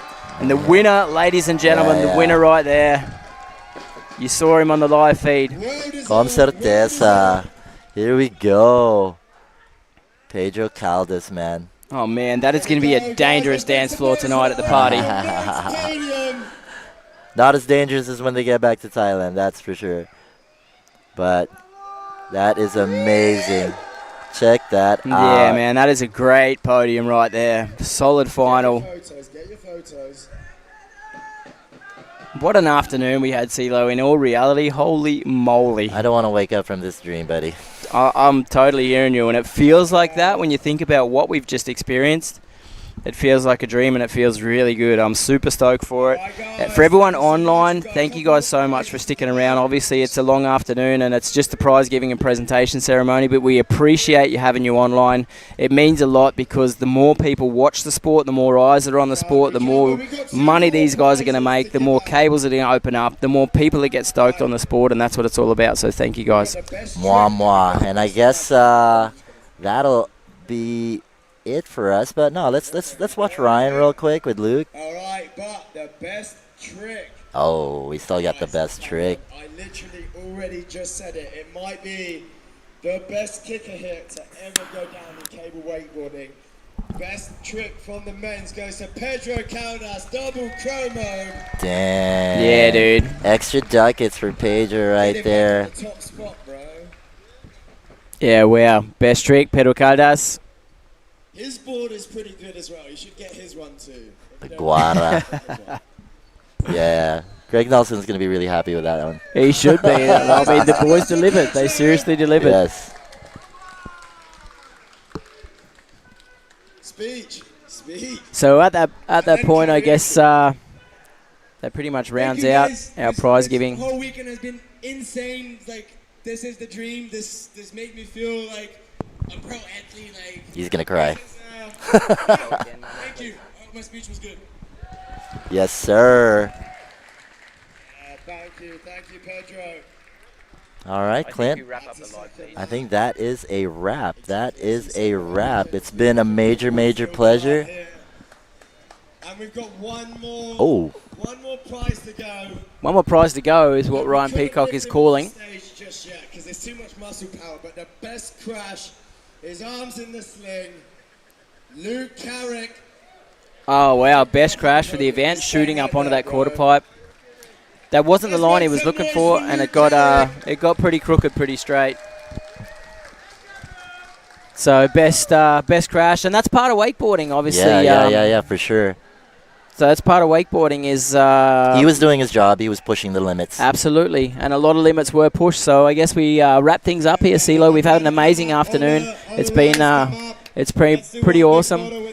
So while we're still on site here, the sun is dropping down here on Niti Island. This is the Niti Island Treasure Hunt. So as the sun drops low into the sky, it's been an amazing afternoon. It's been a great event. And come here in the sun with me, buddy. In the sunshine, that's the whole idea. I'll roll back into the sun. It's been incredible, and for you guys online as well, thank you guys for staying online with us. It's been an absolute pleasure, and I'm hoping personally it's not the last time I'm down on this island. I want to come back to this place. You got to it's come pretty back magic. more often. We're definitely bringing the wives and the kids next time. I'm so for it, and this being our first event on the mic together, I think that's not going to be the last time, that's for sure. So Indeed. I hope you guys enjoyed the show. We definitely put forth full effort. Thanks, guys, for tuning in, and that is a wrap, my friend. That's a wrap. That's a wrap, and on the Southern Hemisphere, you guys are coming into summer, so grab a board, get out on the water, do what you got to do. In the Northern Hemisphere, keep the inspiration real. Make sure you inform yourself, watch videos, listen to the Grab Matters podcast, try and find out what the sport's about, and then we'll see you guys, obviously, in the summer in the Northern Hemisphere as soon as we in the early parts of 2026. So Indeed. Wakeboarding is rad. And thank you, Indonesia. Thank you, Niti Island Treasure Hunt. Terima kasih banyak. We out. Let's go.